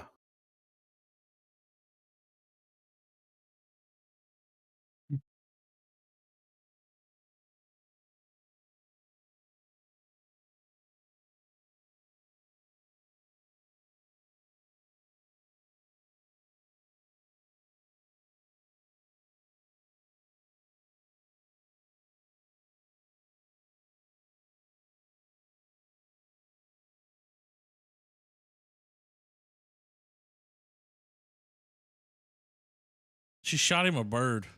They blurred it out. Where's the Daredevil? Oh. Dot. Lying motherfucker.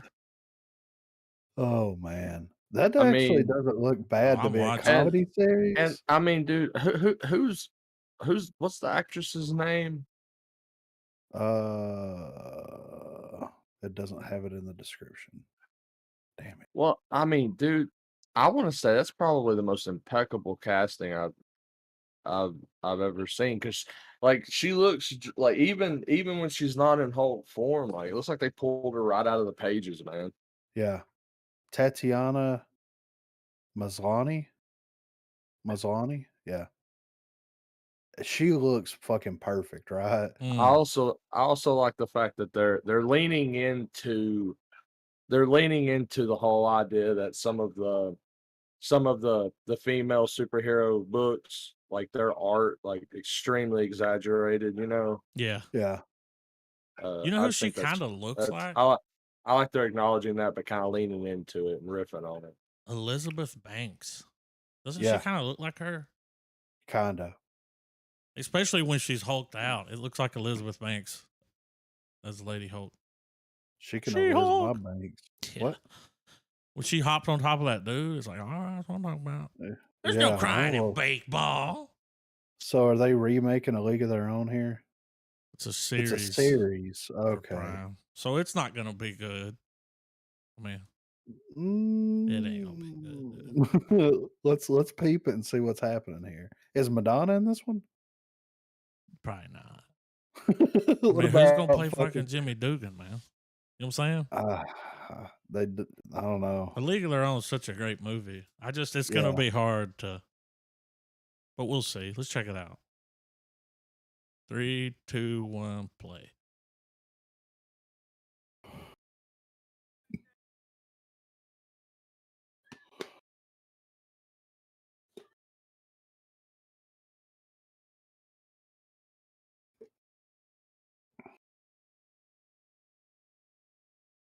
There's the Madonna character.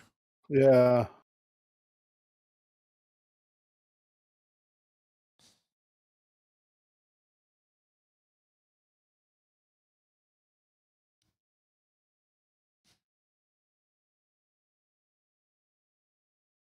Show him the knuckleball. So it's a bunch of nobodies. That's ain't no skank. Yeah.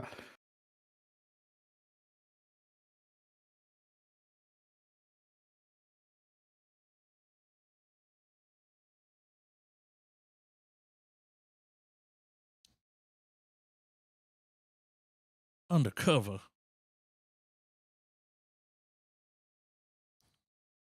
My arm is bent.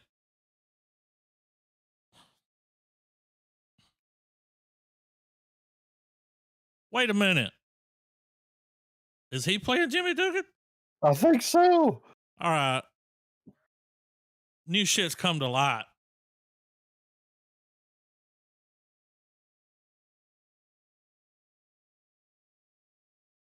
Rockford Peach, dude.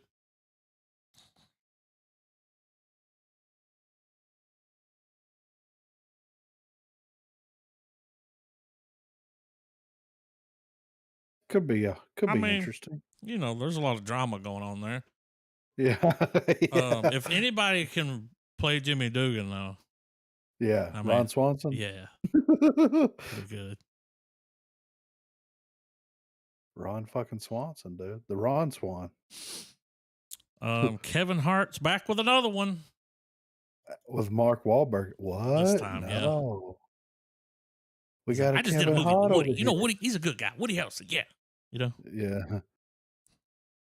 I know Woody. Yeah, Woody. All right, I'm ready.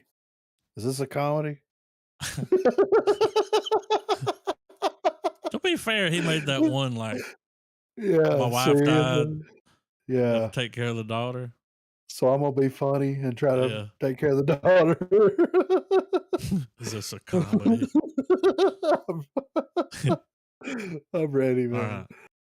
3, 2, 1, play.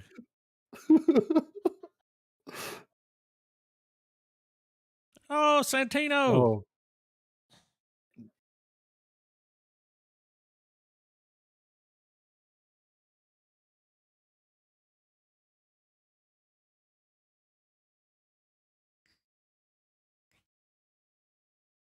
With his crazy friend.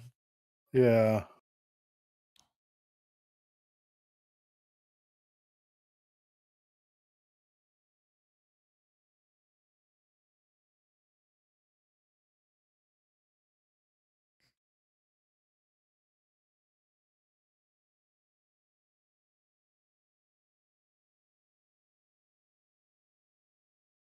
His buddies are going to just show up. Yeah. And it's going to go just odd couple, you know, like, whoa.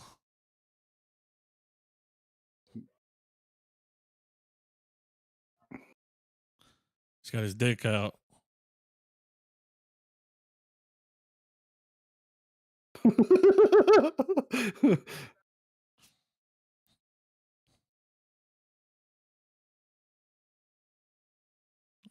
Now, this could be funny. Yeah. There's going to be a bigger one. Put it down.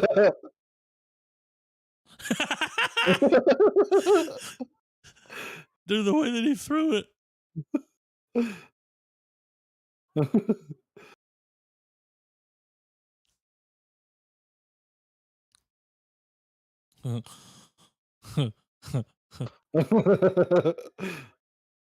Oh, shit.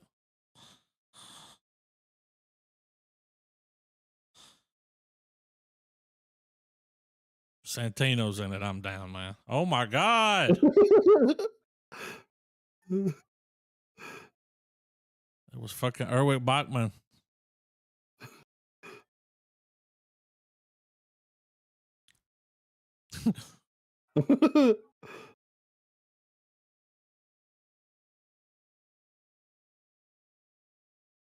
Something. Yeah, I knew something was going to happen. Like, he's that new guy. Yeah. Dude, when he threw that fucking cub, dude. God damn. You just didn't expect that. Like, no, he just threw it at a rock. Like, that looks funny. The fuck out of here, dude. Is that a Netflix movie? I think so. If not, it should be. Yeah. Oh, we got John Wick Chapter 4. You ready to wet your wick? I'm ready. Dude, I've been waiting to wet my wick all night. It is a Netflix movie. Awesome. All right. I don't know how they can outdo that last one. But, I mean, I haven't seen 2 and 3 yet. Well, the third one, dude, I've only seen 2 and 3, but the third one, dude, just is like nonstop action. Right. There is no storyline. It's just, you know what I mean? Like, just, yeah. we know our audience. It's like if the Fast and the Furious was a fighting movie. Just fucking. But let's see. Let's peep it. 3, 2, 1, play. Just a little teaser. Uh-oh. He's in the snow.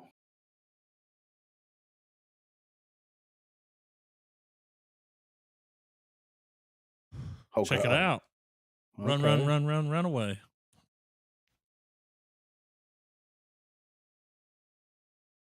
Was that a Skarsgård? Yeah, I think so.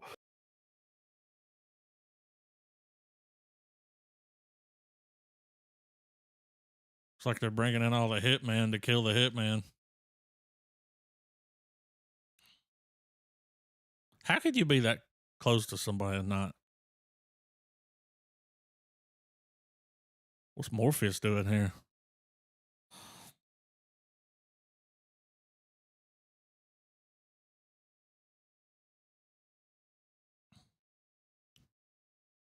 God damn. It does look like a silly goose time, though. It kind of makes me want to go and watch the other ones, you know? Yeah. I watched the first one and I haven't bothered with the sequels. I watched the first one. I've got the first one on Blu-ray. I fucking loved it.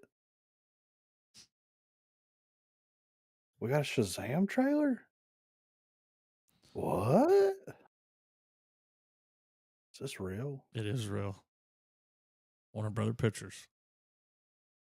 And Fucking fears this right. Christmas. So now he's got the super group, right? Yeah, all the brothers, sisters, the sibling. Bitch, you better not got a sibling. All right, I'm ready. All right. 3, 2, 1, play.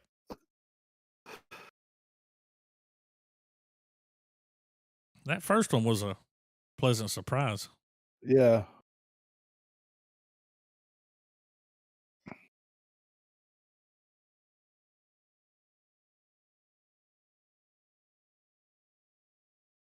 What?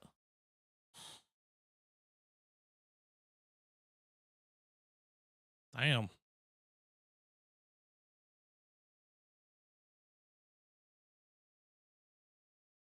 He's got imposter syndrome. Yeah.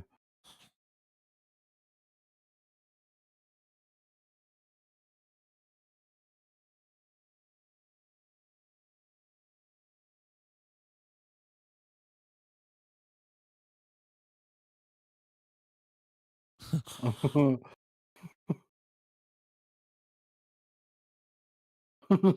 right.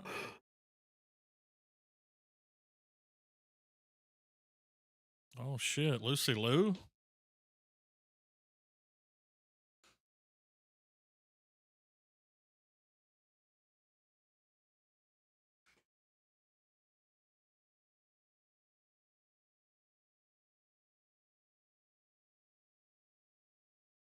Hmm.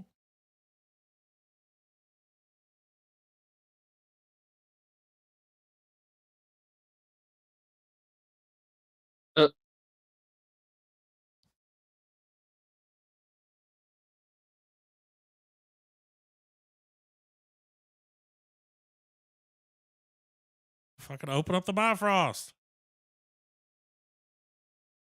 Oh, shit.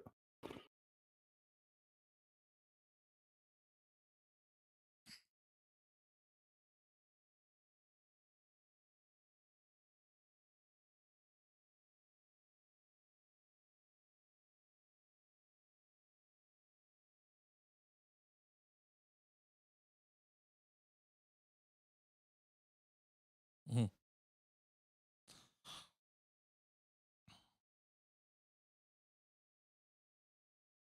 I mean, Looks like a silly goose time.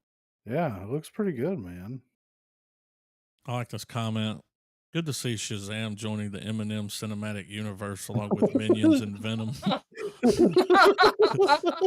Let's get down to business. That guy wins the internet.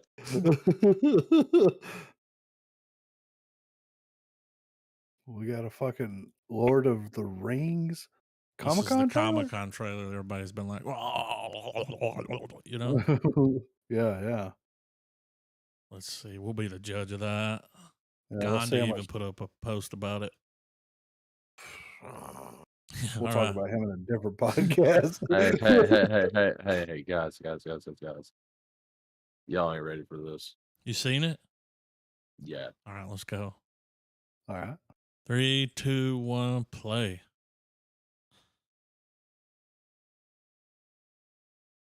It's a lot of dead. Goddamn.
Damn, that starts soon.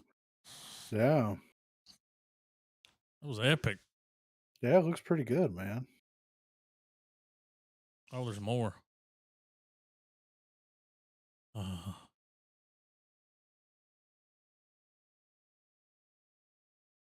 DTW. Oh, yeah. Any complaint I had, fucking gone. Or not complaint, worry. It looks good, man. Like that shit looked expensive. Yeah. Somebody took a pay cut. And now the Dollar General version. House of the Dragon. This drops next month on HBO, right? Yeah. Yeah. Let's peep it. Let's do it. 3, 2, 1, play.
A new world order.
Looks interesting. We're gonna find out how that big dragon skull got underneath King's Landing. Yeah, right. That big old dragon skull. Is this a movie? It's a series. Yeah, it's a show. On AMC? Man. Are the people that wrote The Walking Dead writing it? Because, I mean, I'm interested to check it out.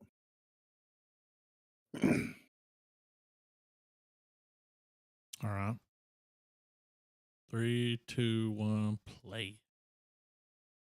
Interview with the vampire.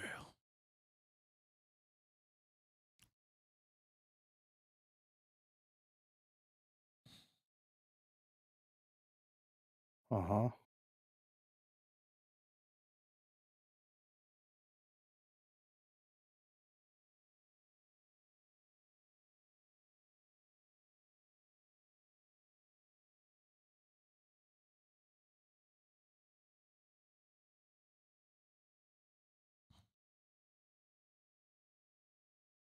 That dude looks familiar. Yeah.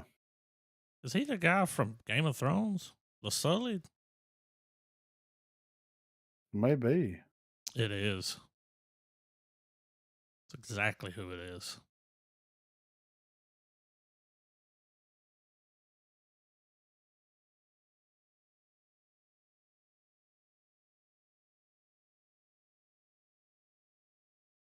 Okay.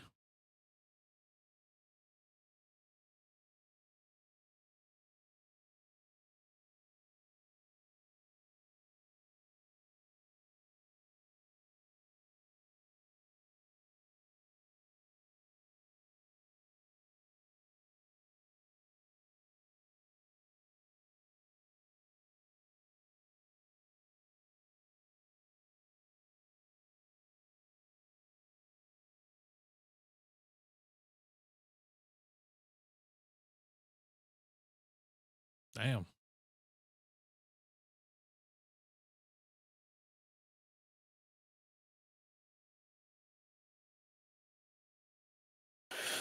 I don't know, man. So, like, there's a little clip here, Dan. Oh, he's being interviewed. Okay.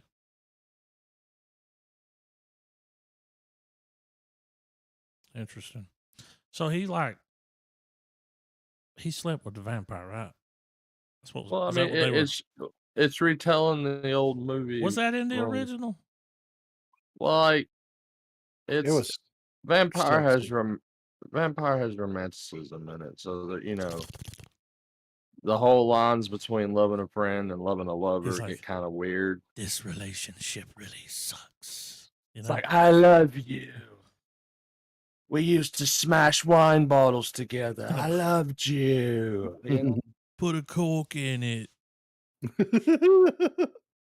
200 years ago, you called me Corky for 50 fucking years because I wouldn't,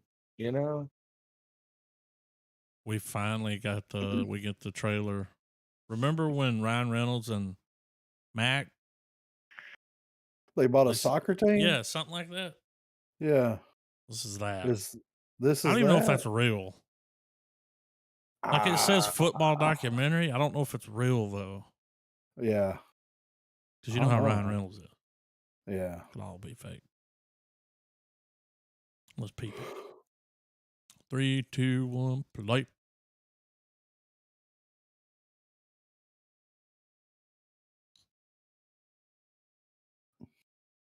Those two guys just hanging out seems so weird.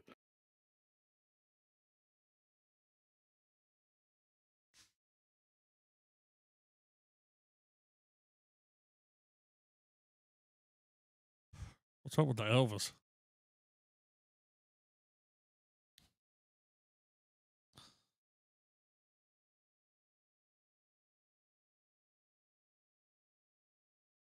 Just to make a documentary, you know? Yeah. See, remember that was COVID, so Yeah.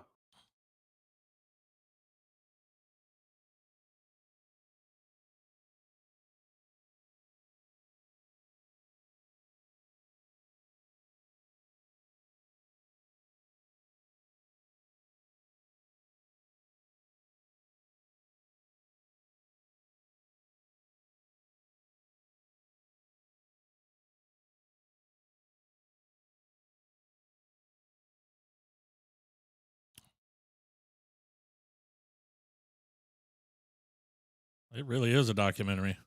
Yeah. I didn't know that he married Dee. Yeah. I didn't know that. She was on Santino's podcast. He came out there dressed up as Deadpool.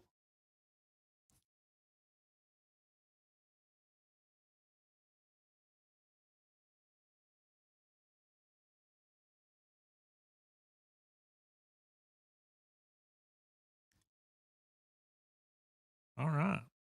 I mean, that looks It looks pretty like a good, interesting. looks like a good little dot. Yeah. Yeah. I'm DT Dub, you know. Reginald, the vampire. Okay. Reginald. Not connected to Spider-Man. Reginald. This is this comment. This is the remake of Morbius I've been waiting for. It's Morbid. Fuck yeah, dude. Let's let's see it, man. All right. 3, 2, 1, play. Huh.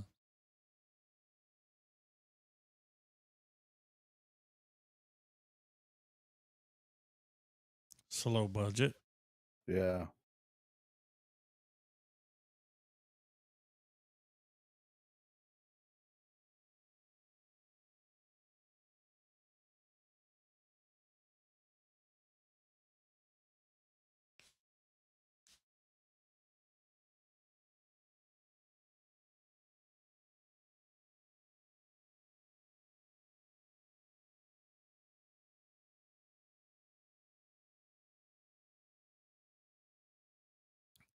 It's the guy from Interview with the Vampire. Yeah, right. It's like,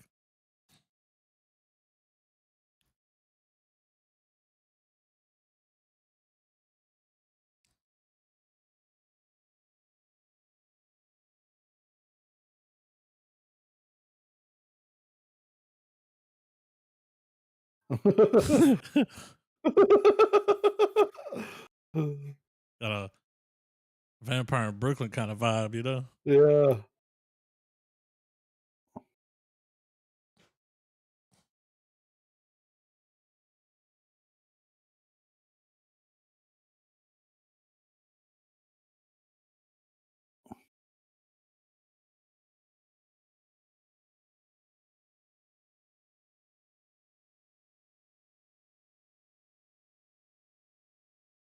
It's on sci-fi. Yeah. I just imagine he was paid a little bit more than that for Spider-Man.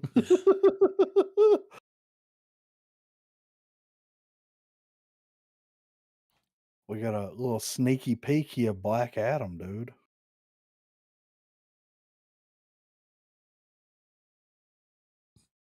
After I'm the interested. 2 years of teasers, the Yeah, CGI teaser. and The Rock talking about it for 5. Yeah. I'm playing Black Adam, It's like, yeah, we know. We fucking heard, dude. God. Have I told y'all that the hierarchy of power is about to change? All right. Anyway, let's watch it. 3, 2, 1, play. Comes out this year.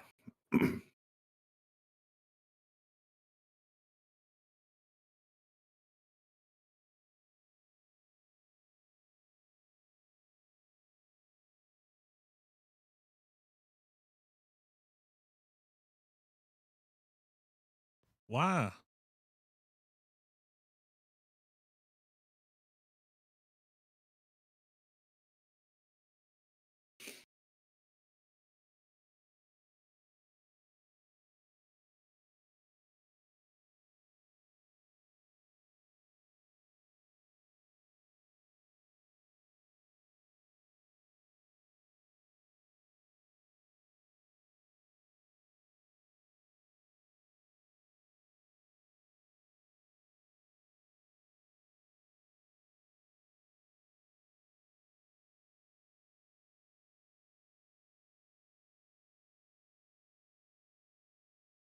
All right.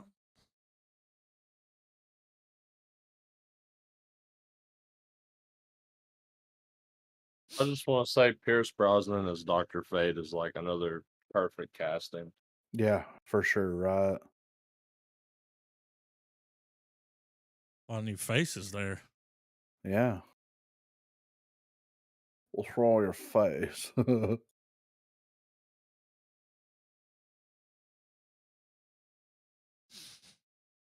Saw there was an article about this when we look at movie news.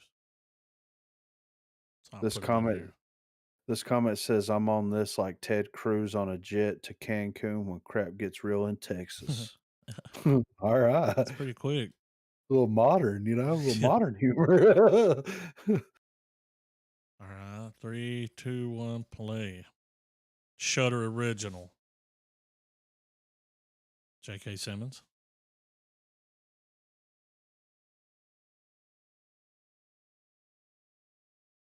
It's like cosmic horror. What the fuck? Is that it? Yeah. I mean, I'd that's still how you do a watch it. teaser. Yeah, for real. Goddamn. Okay. I don't think I've ever seen a 15-second trailer. No. But it got the point across. Funny pages.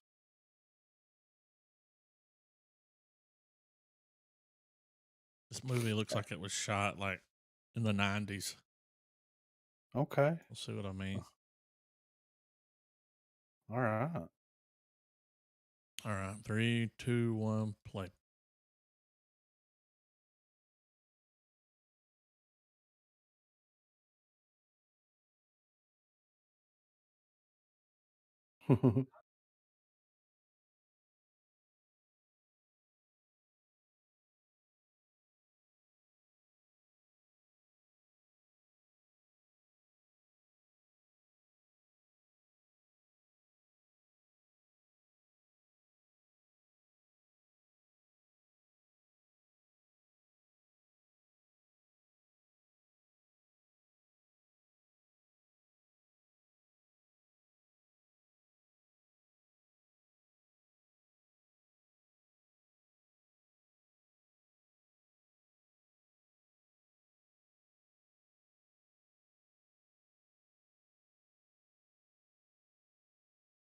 The way they shot it, the way it sounds. Yeah.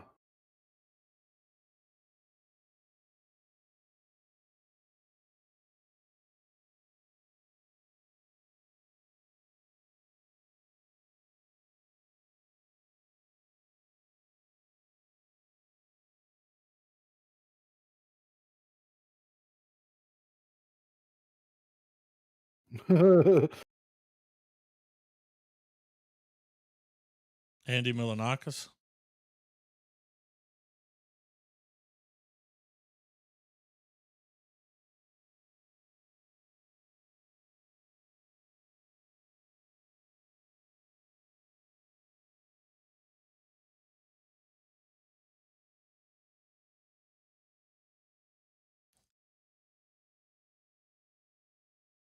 I'm over here looking at this guy like, who the fuck is this? Yeah. It's Deputy Matt from motherfucking Outer Range. Uh,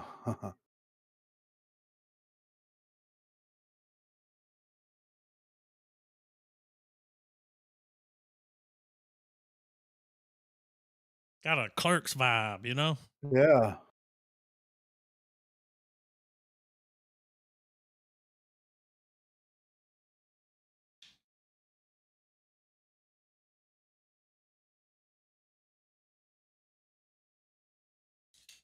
I mean, Funny pages. yeah. I mean, I'd check it out. You know, Trav, have you Travis. seen this trailer? Yes. Yeah, he beat me to it. God damn it. What, for Dungeons and Dragons? Yeah. Yeah, Nah. dude. Are you ready? I mean, Every D&D movie ever made has sucked fucking ass. I mean, Every fucking one of them, Griffin. well, Don't if let the your movie, fandom fool you, dude. Those movies suck. I mean, I'm not arguing that. I'm just saying if this movie is anything like this trailer, that cycle's about to be broken, my friend. I hope, but I have no expectations. Oh, well, that's good. Let's see what the expectations are going to be after we check this out. all right. 3, 2, 1, play.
It almost has like the Guardians of the Galaxy treatment.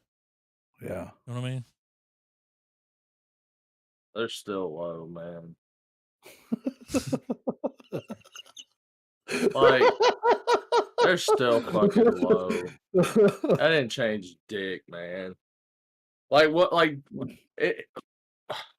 it sounds to me like somebody played D&D and they wrote down all the little in between, let's make each other laugh bullshit, and was like, hey, here's a script, guys. Let's fucking make a D&D movie. Like, well, I would even argue that like Stranger Things is kind of a D&D movie show, right? but there's like there's a charm to Stranger Things that, because of the popularity of D&D now, because of basically every game that's being played across America is like 2/3 trying to make your friends laugh and go against the rules rather than playing a story and all that kind of shit. it looks like it's gonna make its money back. It looks like it appeals to exactly the fucking crowd that's into D&D right now. So I mean, it's gonna make a shit ton of money, but yeah, bar's low. I think it's gonna be pretty good. I think it's gonna be exactly what I mean, the only other way to do it different and to make it more, I don't know, D&D like would to be like what they did with Jumanji. I mean, because think about it, if you take it full serious, regardless of what the story is, you're gonna be inevitably compared to either Lord of the Rings or Game of Thrones at this point, since there's not a D&D property like Yeah. so. And if you take it a little bit more whimsical and feed into the fantastical, the fantasy aspects of it, then there's not really anything that's doing that right now. Well, I also know that going full serious doesn't work for D&D either because the earlier films tried to do that and they're fucking drink coasters. Yeah. So I know going full serious, grim dark, whatever you want to call it. I know that's not the proper way, like that's not going to be the solution. But I'm kind of glad it's not the Jumanji thing because the whole, hey, we're normal Joes. Whoa, we're Or like sucked into show a them sitting around a world. table, and then when they're talking, it goes to the That's other world. that's kind of So I Chris think that it Pine, could be is he done a better than fucking? that. Is he the DM? No, he's just a character. Oh, Or when they were he's talking just a about him guy. making the plans and all that, I was like, is he the fucking dungeon master, dude? Nah, he's a bard. That's what bards do. I don't know, man. I've got high because whenever they announced it, even though Chris Pine was attached and everybody else attached, I was just like, eh, we'll see what happens with all this stuff. Like I'm not really gonna hold my breath. But to see like how they're doing it, where because like I think that is gonna be the charm of watching it to where like the the characters in the movie that we're gonna be watching, I feel like are still gonna be based in the fact that like, okay, normal people are playing these characters. And normal people that are put in these like fantasy situations do stupid shit. Like you just it's inevitable for that to happen. And it seems like they're tapping into that a little bit more so than like just playing it straight and like letting I don't know, it feels like they're letting the story kinda play out the way that they want it to play out in a way, by making the decisions that they're making as, like, a meta type thing, as opposed to, like, "Okay, these are just characters in a story, and we're just along for the ride of whatever's going on." I mean, I could be completely wrong with that, but that's the feeling that I got, just Well, the way that they interact with one another and everything. well, yeah, it's a movie that's completely washed in the aesthetics of D&D, but it's still someone adapting a homebrew game rather than an actual campaign. Yeah. And because most people that are playing nowadays just jump straight into making their own shit instead of even playing any of those, like fuck those stories, let's do our own. Like that's kind of like that seems to be that seems to be the target audience. Yeah, I mean, because when we started playing, we just started doing our own thing because, like, we were learning the game, we could be more flexible with how everything was going, and, like, even though you're playing the modules, you're still on a path.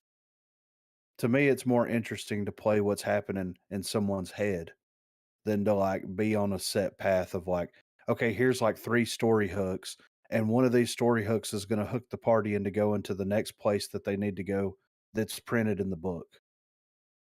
It's like, if I wanted that experience, I would just read a book. You know what I mean? Like that's kind of where my perspective of it is. I would rather build a world and have people run around in that world and fuck that world up than to like be part of Forgotten Realms or any of that kind of stuff and then exist in that world that countless millions of other characters still exist in that world that players have played as. I don't know. That's the fun and the lure of it to me.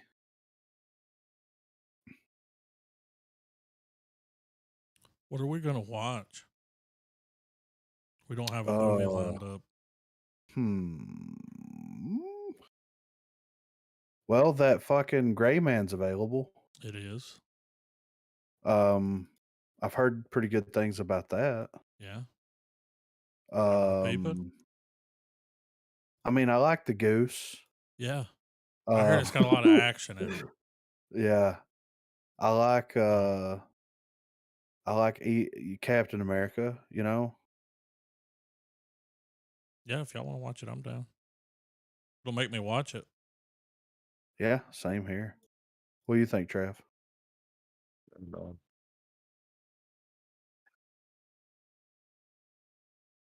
And down. Hell yeah. Well, that'll work for me. The Gray Man. Gray Matter.